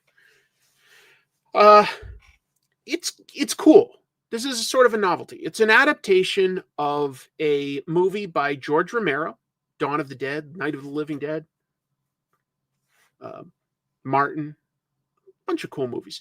And it was lost for a long time. It was found in 2021. The comic is presented and published by John Carpenter, by Storm King Publishing. The story itself is, at its heart, a rumination on ageism It was actually started, originally the movie was, as a public service announcement, and it became an actual movie. I would say it's not as good as the film, but it's a cool novelty. You know, it's something from George Romero that not everybody knows. If you're a fan of some of the Romero zombie movies, you might want to see a comic book take on one of his ideas. So that's number 10. They didn't pay the actors for their likenesses. No. How about top 10 lists? I'll do that. Yeah. Anyway, it's interesting. All right, moving on. Next, I've got the comic that just came out. Showdown. I really liked it. It's got 4 news stories in it, plus a classic EC Comics horror story by Harvey Kurtzman and Jack Davis. Loved those guys. Just incredible. My favorite, personally, is the Tony Moore story. It's about a miner, Miner, by the way, who gets his just desserts. Felt like a classic story. In fact, the whole thing felt like EC Comics. It felt authentic. It didn't feel like it was trying too hard. It just all worked. But I'll do a review of this in a little bit tonight. I just thought it was really, really cool. Oh, man. Tony's one of the best cover guys in the business. He really is. I've got a manga in here. The Summer Ikaru Died. This book's been talked about a lot, but for good reason. It's by a writer-artist named Moko Mokuren. It's about an entity, I'll call it, that kills and takes over a character named Hikaru. And the only one who seems to really know is his best friend. What makes it cool is that it's set in a very rural, remote area. So it feels like there's not access to people and tools and scientists that could maybe like figure out what the problem is. And it deals with a lot of the same fears that you get in, things like Invasion of the Body Snatchers, pod people type stuff. A little more supernatural than sci-fi, but it really is pretty cool. It's good. I've heard the anime version of this story. It has some great reviews. I'm not surprised. It exploded in popularity. I guess it must have been how I heard about it then. It's been coming out for a little while, but it had some that came out in 2025, so I think it counts. I'm going to put You Won't Feel a Thing in this. Now, this was by Scott Snyder and Jock, and they're a great team, specifically a great team for horror. Both Witches and their Batman story, Black Mirror, are really good examples of that. I think it has a disturbing serial killer with a unique gimmick. The framing story is the selling point here, where the person investigating it is an older gentleman, and he's starting to deal with dementia, so he can't trust his own memories, and he kind of knows that. He knows that he's forgetting things. That makes it a big challenge and sets him up as an underdog, to solve who this killer is. The only sort of drawback is just that it's only had one of the issues come out so far, so it's not complete, and that first issue came out all the way back in January. So I don't know. I don't know what's happening. I feel like these guys want to finish the story, but I don't know what's going on with Distillery. I feel like maybe it's a distribution issue, but Distillery didn't put out a lot this past year. Anyway, I liked it a lot. Yeah, I also I would have listed White Boat, but none of the issues came out this year. Actually, I found out, all of 2025, no issues of White Boat came out. So you guys saying that it isn't going to be finished? I don't know. It feels like, well, I hope it does. We'll see. Big Rig surprised me to put this in here. Post Malone's Big Rig, but it's good. Sometimes when like a celebrity is involved in something, you think, well, it's just meant to get them a movie or a TV show or something like that. But not always. And this is a legit good comic. It's a medieval set story where the heroes are battling demons.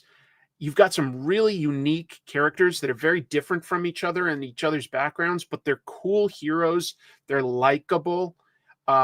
It doesn't feel like it's relying on just the gimmick of there being a big rig back in medieval times. It feels like that's just a piece of the story, and it fits in organically into the story that it's telling.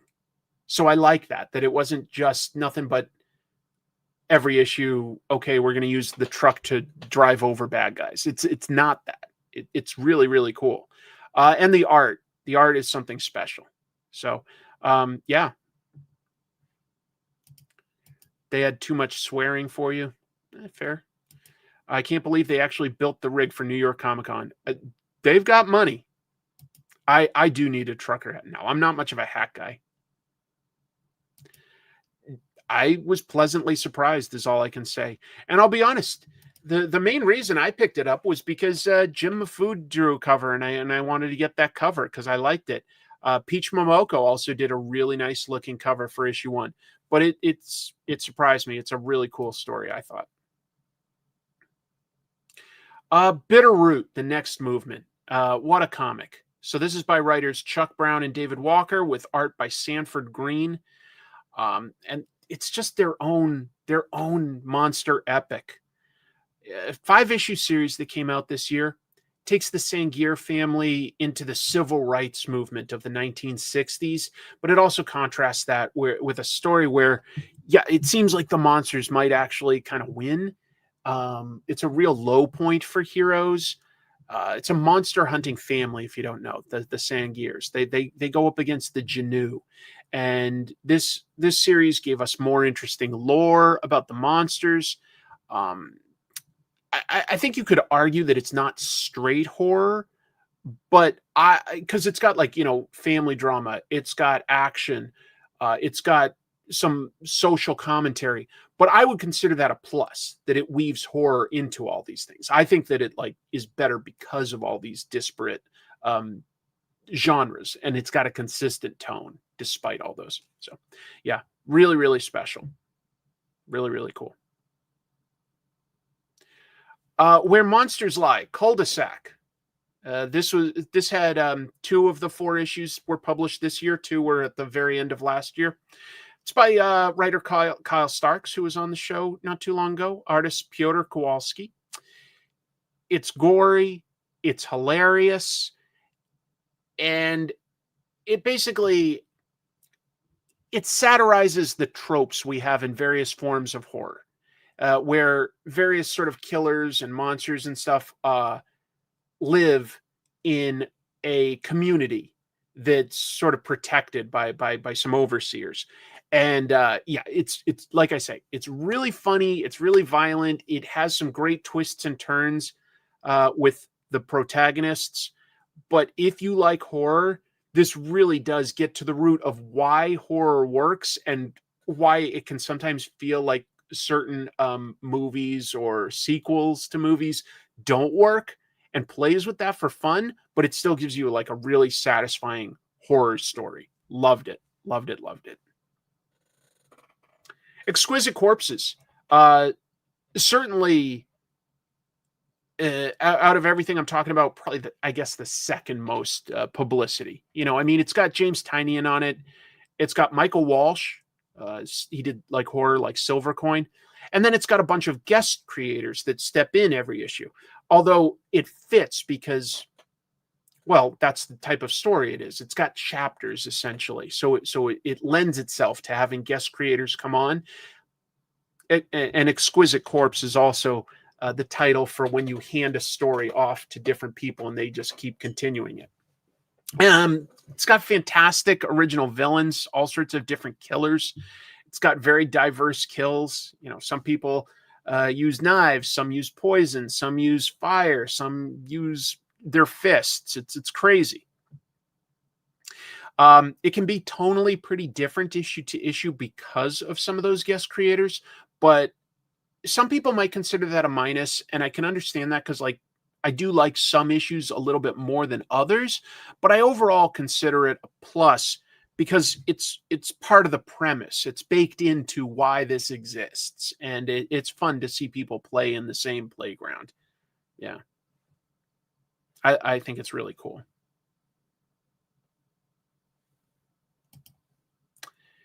Feral, I talk up every time I read a new issue.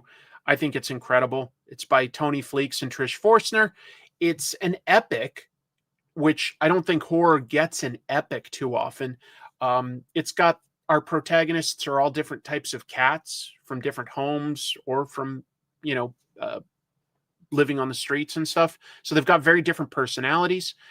This year has had stories with them dealing with like a cat hoarder and the horror of that house, to being trapped in a pet store with a cult of cats that have some really weird religious type ideas.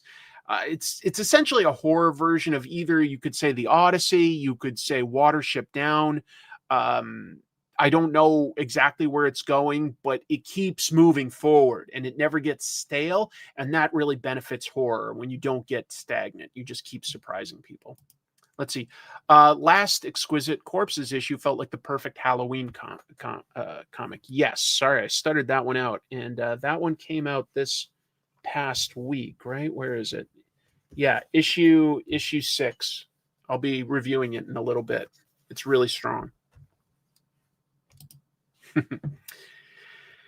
And finally, probably doesn't surprise anyone, but my number one pick is Beneath the Trees Where Nobody Sees, Rite of Spring. I think that this is a book that earns its reputation and earns its discussion. It's a disturbing book about a serial killer who's able to hide in plain sight. Fantastic evolution of the story, though. Like the first volume, you got a complete story and you're like, well, where else could that really go, right? Like how can you keep playing cat and mouse? You jump forward in time and give it a new setting where we've got the advent of the internet age. We've got forums and chat rooms and stuff with people sharing information, and all of a sudden it feels like the walls are closing in on our main character, Sam. Perfect pacing, shocking kills, just a really, really well done horror book. And that's my number one pick of the year for horror. Beneath the Trees Where Nobody Sees, Rite of Spring. And yeah, that'll do it for that. So that was my personal top 10 horror comics of 2025. Let's continue by doing some reviews of the comics that came out this week. More to the show? Why not? How about an epic 7-hour live show recapping the week? No, it's not going to be 7 hours. Let's do some reviews. Let's review. Review it. The review. The reviews are in. I repeat, the reviews are in. Go to your reviews. What? Speaking of bad reviews. Don't worry about that review. Let's review all the facts. All right, gentlemen, let's review. Before we do, let's review. Those reviews really came out fast. Maybe we can review some right now? I'm not going to review all that again. Now let's review. Not my worst review. Let's review, shall we? To review. I think I've reviewed about as much as I can. All right, there we go. That gave me just enough time to set up my camera. So let me actually bring it up here for everybody. Add to stage. There we go. Let me make some adjustments. So it's good that there's a couple horror things in, since this is basically my Halloween episode of this show. Let me change this angle a little bit. And I'll start with Outlaw Showdown. I'll try to keep this brief. Oni Press got the right to license EC Comics, and that it hasn't hit for me in a huge way yet with some of their other horror stuff. It's been good, but too inconsistent for me. But this one is horror mixed with westerns, And I was like, okay, well, that's a little different. I feel like that's challenging the creators. I mostly got it because Tony Moore is a friend and someone I respect, and he did the cover and he wrote and drew an interior story. But on top of that, you've got a story by John Arcudi, always writes good stuff, and Nesenti. Man, you want to see a crazy Daredevil run. Ann's is incredible. And Christopher Cantwell, as well as a story that's reprinted from 1952 era EC Comics. I'm not going to like review every single short story because that would be too much. What I'll do is I'll skip to Tony since that's the one I like. And I don't have this quite focused, do I? Let me see about that. That's a little better. That's a little more focused. Anyway, it starts with a huge explosion in a mine, and this, nice gentleman, mourning his colleagues, and we see him as an old man, and, but he's haunted by visions of these miners that he spent time with. He was the guy in charge, he's middle management. And eventually we sort of transition into the past, and we sort of find out that he caused all of the death and destruction in the mine himself. He's not such a good person. You have to be quick and punchy with these short horror stories, but you do get into his mind quite a bit. What I was impressed with were several elements. First of all, I'll just say artistically, the attention to detail. A lot of times somebody's going to draw a cup. It's not going to be much more than a simple cylinder. But if you could really focus on this, I got to zoom in to really show you guys. Hold on. Look at the detail there. Do you see how that looks like an actual glass, like an actual etched glass? That's the attention to detail that Tony gives to his art. And I think that really benefits the story. I love the lettering. Now we've got rounded balloons, which originally EC Comics were all done with text boxes more for the and really sort of hard edges to the circles. But they were also done with a lettering system, a guide, and they looked very, very consistent and almost typeset. And the letters, even though they're doing it digitally, really kind of kept that font. They kept that font. But finally, I was just impressed with the actual writing that Tony did.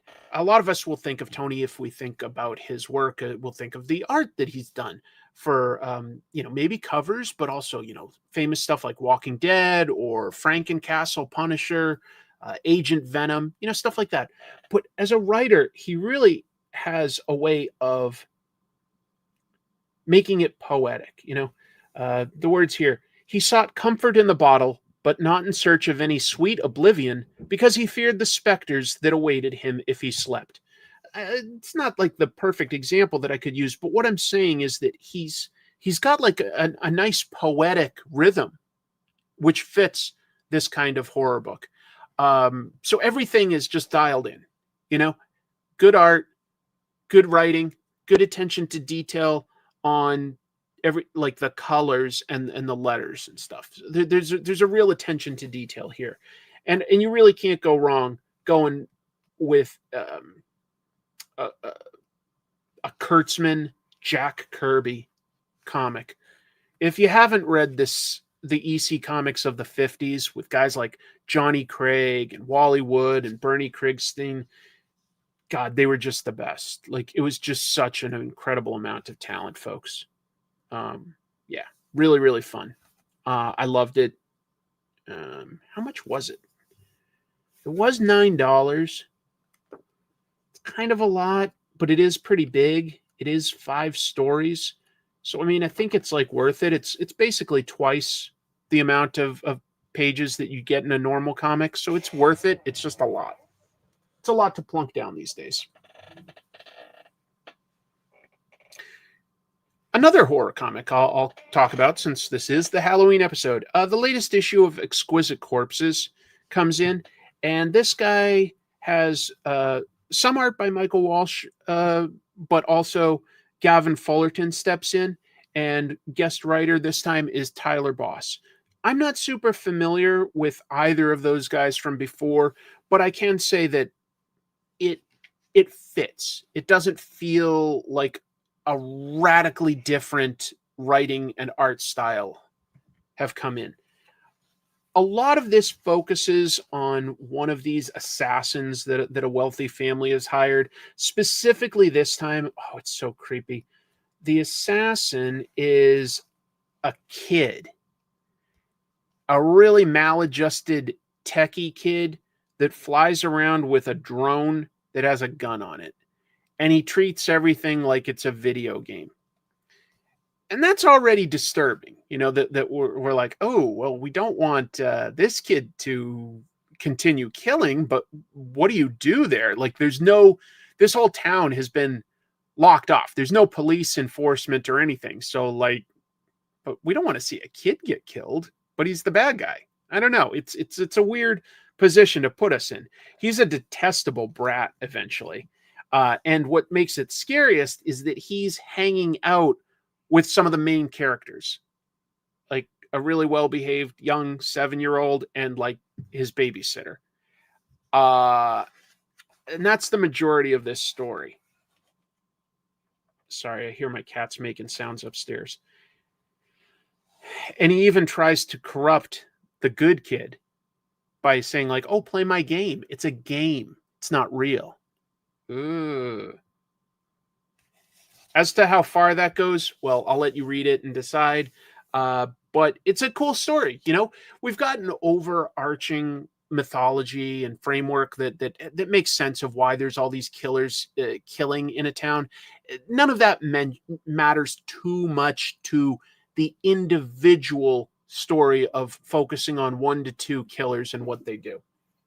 Hey, Jack, you want to come on the show? No, I thought my kitty might want to jump in. Yeah, the kid is super creepy. I would say he's worse than Macaulay Culkin in The Good Son. He's hateable, detestable. Anyway, yeah, this was an issue I really enjoyed. Actually, I thought it was disturbing. The implications of this kid being the killer and us not wanting him to continue killing is scary. What else? We've got Skinbreaker. There were 2 different Ultimate issues. I've got more to say about Ultimate 17 than the other. Tell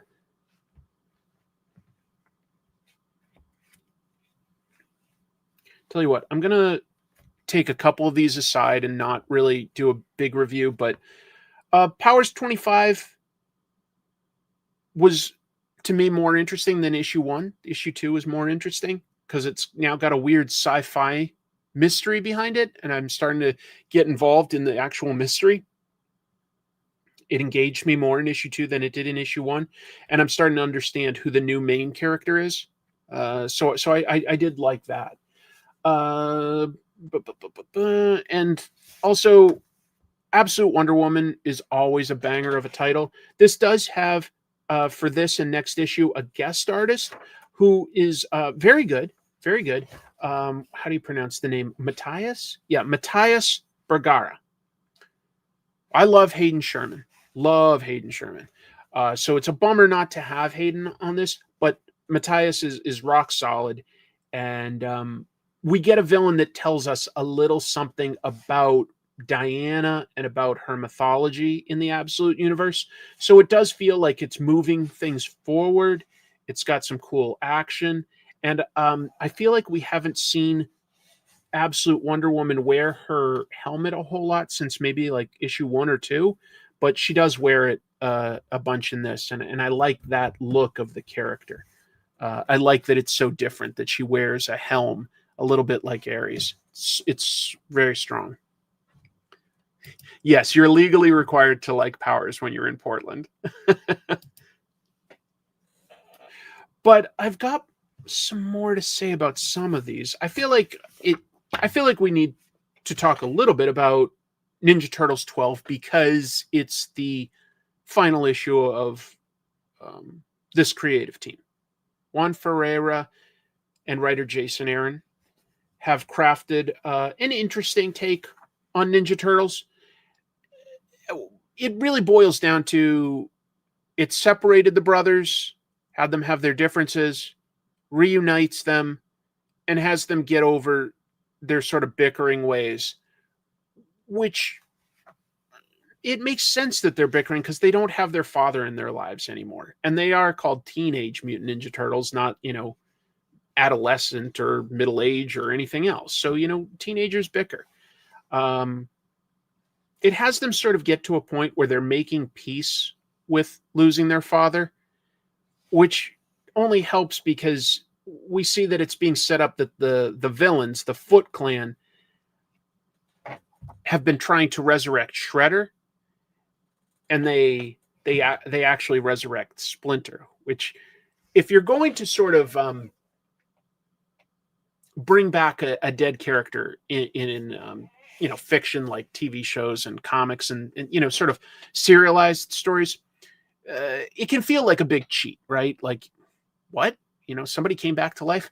But if you do it in such a way that there's like a price being paid and it's sort of like initially a big negative for the heroes, it can work as a story beat,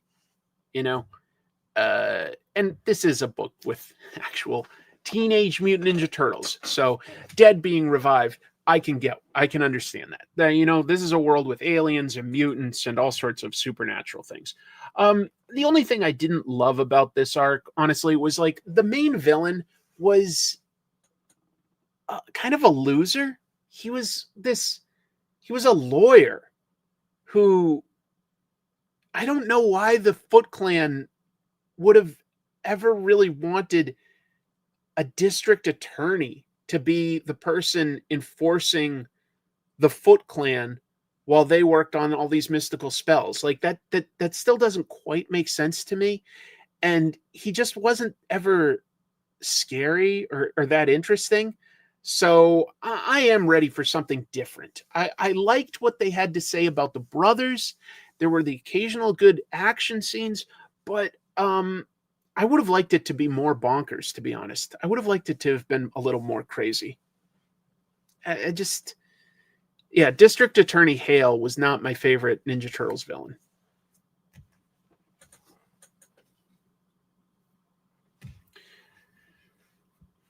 I've been putting it off tonight because this is a tricky comic to review. Like most issues of the Ultimates, it is told in one and done, even though it takes place within the greater context of, an ongoing team story. This is written by Dennis Camp, like all the issues are, and drawn by Phil Noto, guest artist. It's a story about this version of Reed Richards, who calls himself Doom, kind of gets into why he'd call himself Doom. And it's told in 4 different eras, consistently across the board. Deals with him coming to terms with the trauma of the fact that the villain, the Maker, really tortured him for a really long time and used and manipulated him, and how he tries to create sort of new versions of the Fantastic Four, how he tries to work with the Ultimates to prepare for what's coming, how he just feels that there's something empty and missing in him with the fact that like the rest of the Fantastic Four don't exist. They were all killed before our story in this version gets going. It's a very sad, lonely, broken person. But he's trying not to let the fact that he's so traumatized and feels so empty, he's trying not to let that stop him from doing good and working and existing in this world. And to that end, there's a really beautiful quote in this. Doom meets Ant-Man. And in this version, Ant-Man is not like, a brilliant scientist or anything. In fact, he knew about how in the main Marvel universe, there's a version of him that once hit his wife, and he doesn't want to be that person. He's like, that's terrible. I never want to be that. So like, maybe I don't want to be a superhero and deal with those pressures. He's an interesting character. He's not as ambitious as the Hank Pym that we know in the mainstream universe. But he talks to Doom about sort of that, those fears and feeling like that. He's got a beautiful phrase. Where is it? Oh yeah, he says to Doom, how it used to bother him, but now he says, just because you're broken doesn't mean you need to be fixed. And that's a really deep saying when you consider the implications. You're like, okay, we can acknowledge that we have big problems, and that doesn't mean that they all have to go away or we have to address them. It isn't always something that has to be fixed. That just means that's who you are, for better or worse. That's just who you are. And it's very sad, but it's also a little bit hopeful for me. I don't know. This was an issue where, I'm not going to say that I personally teared up over this, but I did feel a bit emotional. I did. I think it probably connects with some people more than others, but it did connect with me. And I've been really impressed with the Ultimates. It's been a really cool meditation on what it means to be a hero through the lens of something as big and melodramatic as being a superhero, right? Because we meet each of these characters has very different motivations for why they want to be a superhero, or what shaped their life that would make them decide to try to help other people at the risk of, there's personal sacrifice in that. It's been a beautiful, beautiful ride. I've really enjoyed the Ultimates. Yeah. Ultimates has certainly gone a lot better than last time around. You talking about like the original Ultimate Universe with like Jeff Loeb and Joe Madureira on the book? Or in Doom's case, a meditation on how someone doesn't have to be a villain. Yeah. That's kind of what's nice, I will say.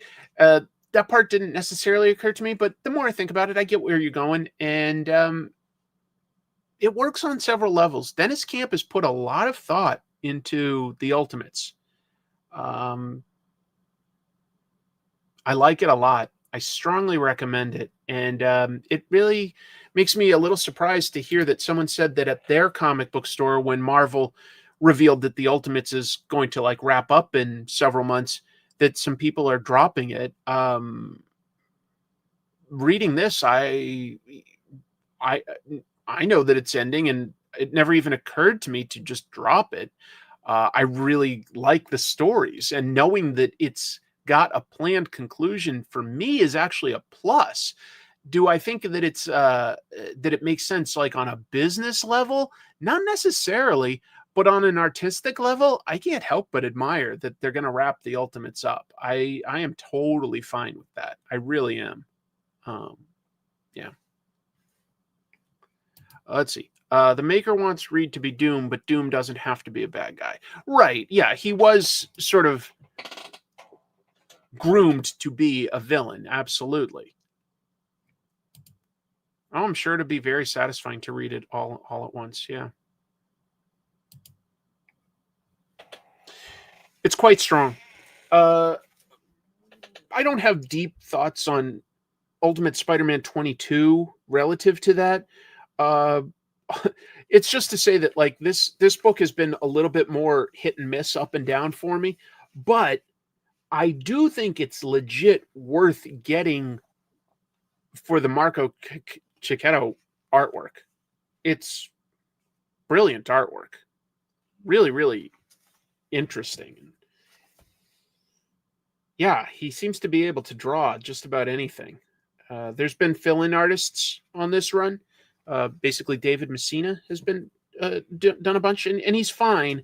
I don't have anything against him. I just really admire the rendering of Kaketto, and I don't know, his characters, I can see that they're all in his style, but they look different from each other, you know? I really like it. I also think that he draws a really pretty Mary Jane Watson. Maybe it's just how he draws like her eyes, or I don't know. What is it about? I can't point to it exactly. I just really like it. I just really like it.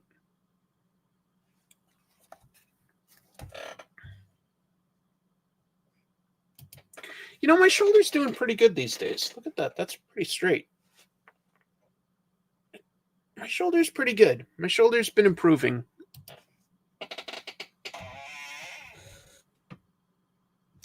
Really good art. There's a lot that I could say about it.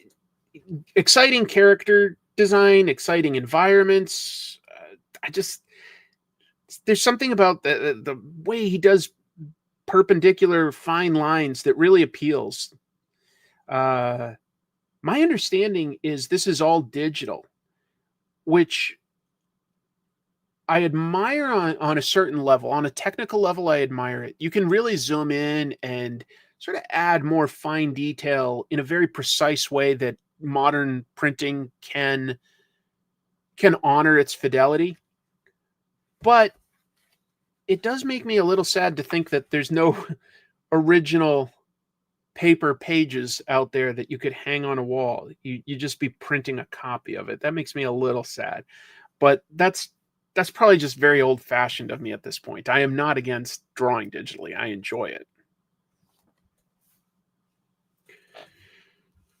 I'll try to keep my thoughts brief here, but if you're not reading Escape, it is fantastic.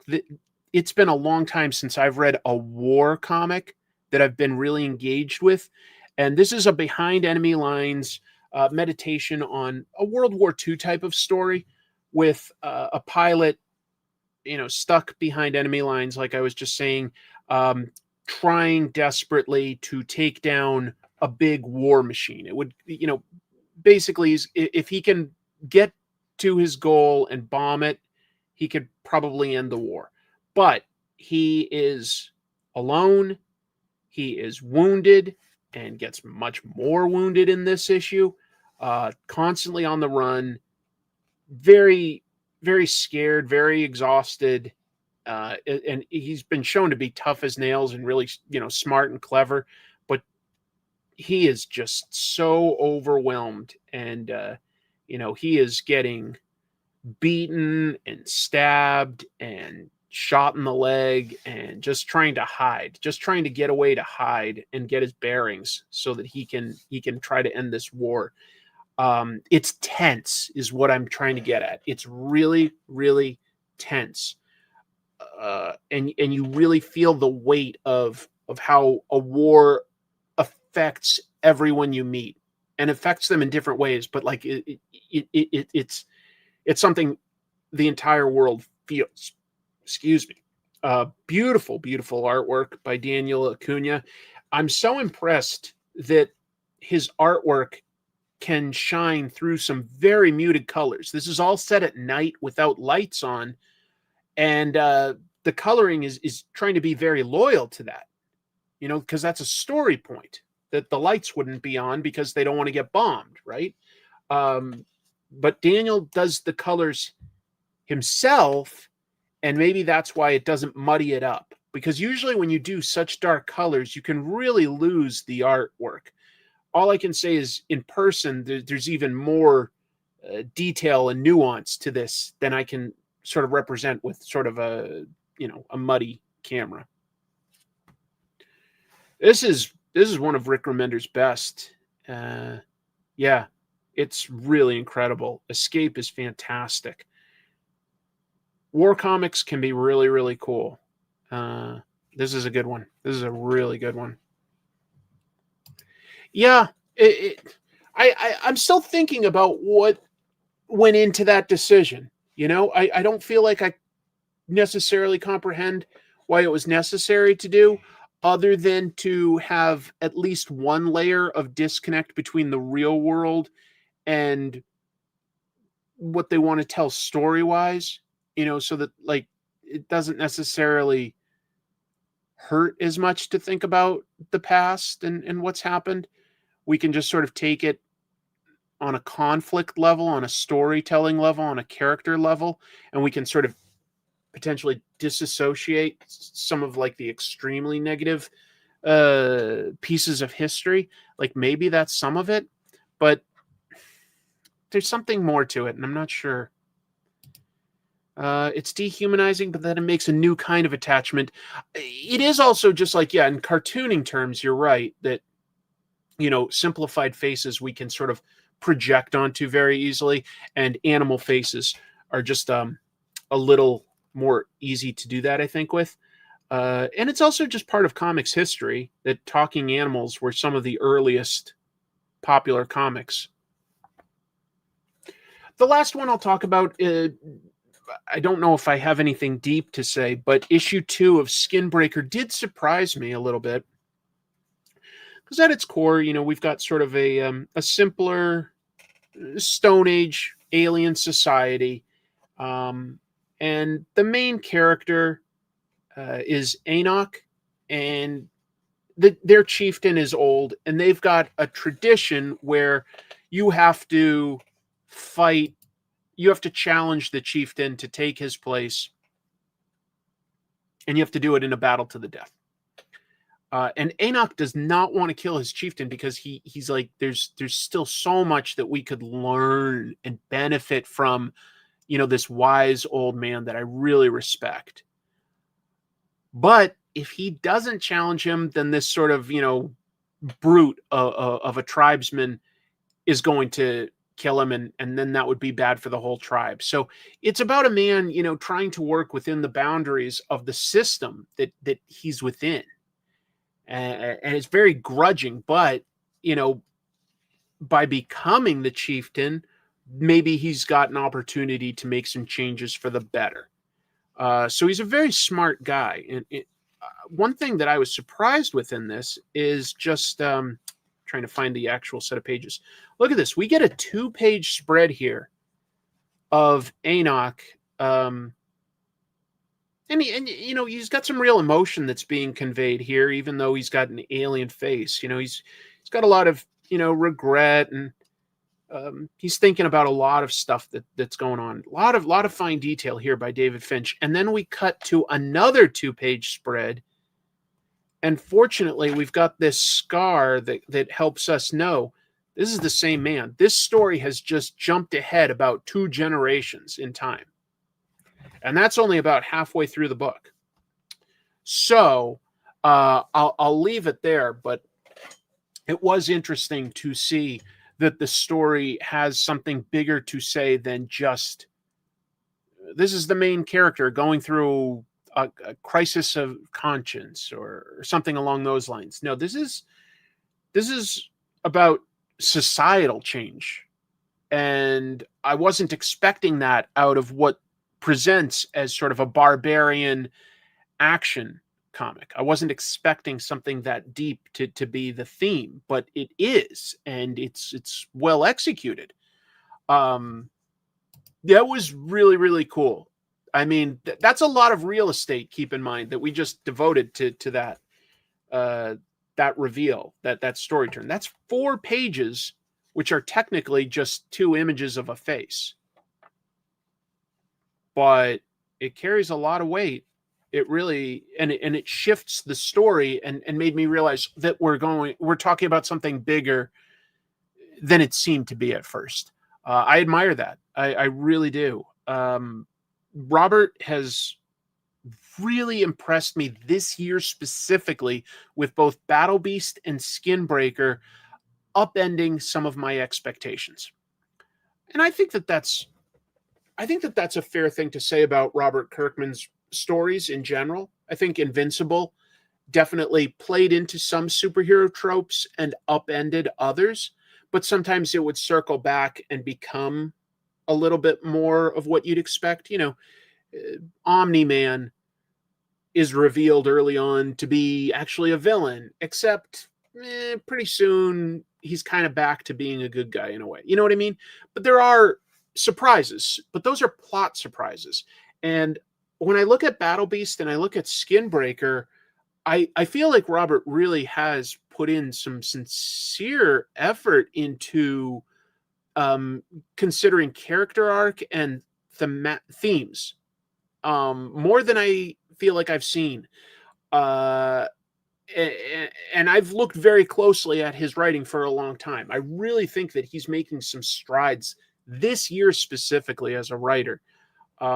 It impresses me because this is a guy that could probably just license Walking Dead for the rest of his life and stop. But I think what Robert truly loves is making comics. I really do believe that. And I think that passion is coming through with both Battle Beast and Skinbreaker. And there's something about that passion that's contagious, because I also think that this is some of the most detailed art by David Finch that I've come across, as well as in Battle Beast, some of the most detailed and innovative storytelling from Ryan Ottley. So I don't know. I'm really impressed. I'm really impressed with Robert's comics this year. Really impressed. Let's see. Some questions. Have you read Wild's End by Dan Abnett and I.N.J. Colbert? No, I'm afraid I haven't even heard of that one. Oh, yeah. It's very impressive. I totally agree. Yeah, Robert's put a lot of work into it. Feels like Kirkman is finally escaping the Walking Dead black hole. You know, there's still a bunch of Walking Dead shows, and the comic, the colorized version is still coming out. So a lot of people are still discovering Robert thanks to Walking Dead. But I'm glad to see that he continues to push himself with he's going to create new comics, you know? And some of them are even going to be licensed stuff like Transformers, you know? Transformers and Void Rivals, technically, you know, owned by Hasbro, but is he creating a really cool, fun version of that stuff? I think so. I really think so. Geez, so when I go to all of the stuff that came out this week, what would I say was the best of the week? My choice for book of the week. I'm going to weed out a bunch of them and try to narrow it down to a few choices. Okay, so first of all, I'll just say that, of what came out, I'll start with these four, because I did put Outlaw Showdown in my top 10 horror for the year. Ultimate 17, I obviously had a lot to say thematically. Escape was incredible, and Skinbreaker impressed. At the same time, for just an individual issue, I think my choice is actually not that difficult. Ultimate 17, folks. And I'm always a little surprised, you know, as I get older, that I can pick a superhero book as my favorite, because I get interested, you know, in crime and sci-fi and horror. I get interested in things other than just superheroes. But this week, I do think Ultimate 17 was my pick for book of the week, because it's an insightful, character-based story that fits within a larger narrative, but also works very much in and of itself. You might benefit from knowing a little bit of the past from these characters, but I think you get everything you need in this single issue. And it made me feel something, you know. I felt something kind of welling up, and it didn't quite come out for me, but I still felt it, and I go, oh, okay, well, wait a minute. You know, if I feel anything when I read a book and I notice that emotion, that's something special. So I'm going to give it to Ultimate 17, although purely on a recommendation level, you know, I really got something out of Skinbreaker 2. I got a lot out of Escape, number 3. I thought that there was some fantastic horror short form storytelling in Outlaw Showdown. Yeah.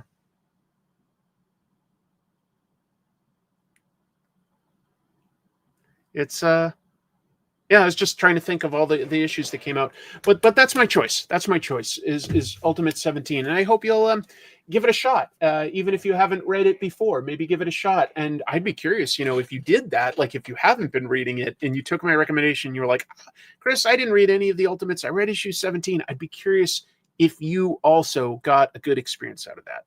I know that that's asking a lot, but yeah. Ultimates is a bit of a dark horse. I mean, I certainly thought that when the Ultimate Universe started, Ultimate X-Men and Ultimate Spider-Man, and that was going to get all the attention, but it's the Ultimates out of all of them that I enjoy the most. I am impressed frequently by Ultimate X-Men because I think Peach is doing something very different, especially for American comics, in giving us, like a female-led Japan-based story. It's just so different than most of what we get. I admire that. That's a fascinating question that I hadn't really prepared for beforehand. A comic that moved me to tears. I know that more than one Alan Moore thing has moved me to tears. I feel like I got emotional at V for Vendetta, and also what else? Swamp Thing. Whatever happened to the Man of Tomorrow? Whatever that final Superman story was. What are some other ones? The end of Why the Last Man, in some ways, just because it had been an epic. Actually, you know what I've really teared up at? Naoki Urasawa, one of my favorite mangaka out there. The end of Monster and the end of 20th Century Boys, both of those definitely made me tear up and feel emotional. Oh, yeah, good one. I wasn't thinking of that, but Blankets by Craig Thompson. Yep. Really, really good. Are you talking about the one by, is it Amy Sue? I've read some of that, and it's good, if that's the one you're talking about.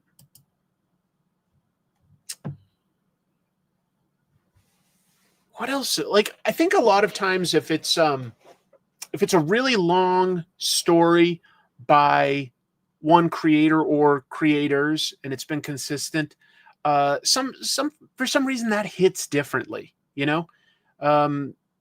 I look back and Preacher's a little cartoonier and campier than I initially thought it was when I was like, 19 or 20.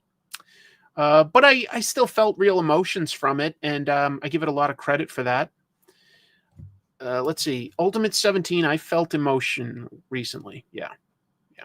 It's an emotional book. It really is. Preacher made you mad at the end. The end of Why Got You. I haven't read Irredeemable, I don't think. I'm aware of it. Oh, yeah. We 3 is definitely one that made me emotional the first time I read it. Definitely. Yep. But there's a bunch of long running manga that I'll read, and it makes me feel something. Yeah, I'm trying to think of some other really good ones, but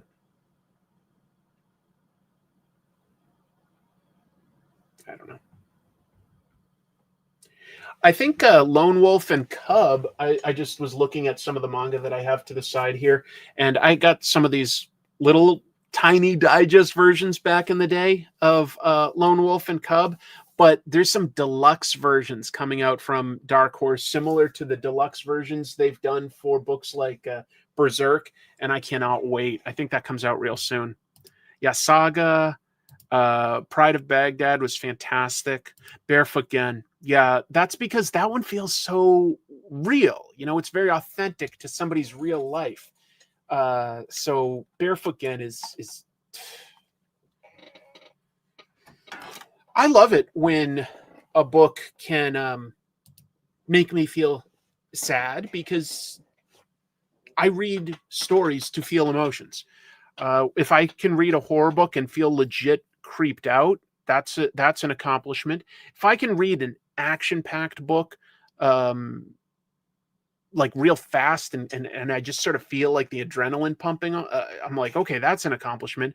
Oh, geez, Do a Powerbomb hit pretty hard for me. Daniel Warren Johnson's Do a Powerbomb. That one hit pretty hard, actually. And there, somebody else just mentioned it. Sorry, I missed that. My favorite thing is Monsters is rock solid. That panel from All-Star Superman, I know what you're talking about. Superman's Secret Identity is really, really strong. Yeah. I don't know that it quite made me feel emotions, but it was impressive. It was very, very impressive. Murder Falcon, yeah.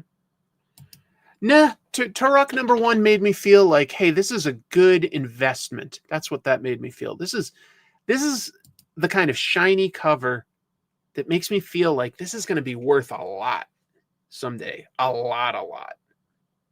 That's a fun challenge, though. Thank you for the mental exercise of reminiscing about which comics have made me feel something.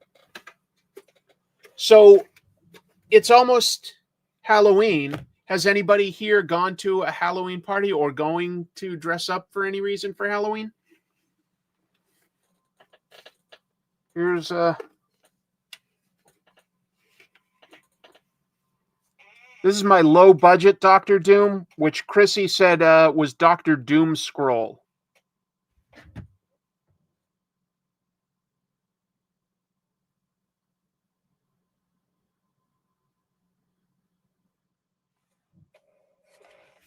That's my Halloween costume for the year. But I'm working on Halloween day late into the evening, so I don't think we're giving out candy this year. There is no Chris, there is Doom. Halloween parade, that sounds fun. Amazon. All praise the glory. It's pretty good. It's pretty good. Yes, I saw that. My sister named two of her cats, Cal and Ricky Bobby. It was shortly after the Talladega Nights movie had come out. And she's still got Ricky Bobby. He's an old man now. But she dressed up as one half and dressed up. And Ricky Bobby, to his credit, he put on a pair of glasses, wore a lanyard. He looks really good. So, yeah, this was a fun episode, folks. Thank you to Chen for stopping by and talking about his amazing journey from, 90s Valiant Comics through Marvel and DC to doing his own writing and drawing on a crowdfunded book. Thank you to Jim Mafood for the super chat. And I'm happy to plug his book again, Arachnid Enforcer. My sister, if you go back in the news, there was that link so that you could vote for her dog and give some money to her local animal shelter. Thank you to all of you for watching and for hitting the like button, for commenting. It means a lot to me, whether you're commenting live or later. I do look at the comments on this channel to try to see what's going on. This is fun. It's a little more intimate than my other channel, but I will let you know, I've already recorded and begun editing my next Comic Tropes episode. My goal is to definitely get it up before Halloween night. So let's see, when is Halloween actually? Let me look at the calendar. That would be Friday. I work the next 2 days, so I guess Thursday I am going to be hardcore editing. All right, yeah. Well, I think I am going to have a bunch of water. Hopefully that will relieve this headache because my head is throbbing. But I've had a good time regardless, talking to everybody about comics.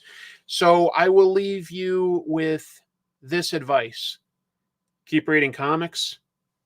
And here, take a double salute for the holidays. Bye, everybody. Take care.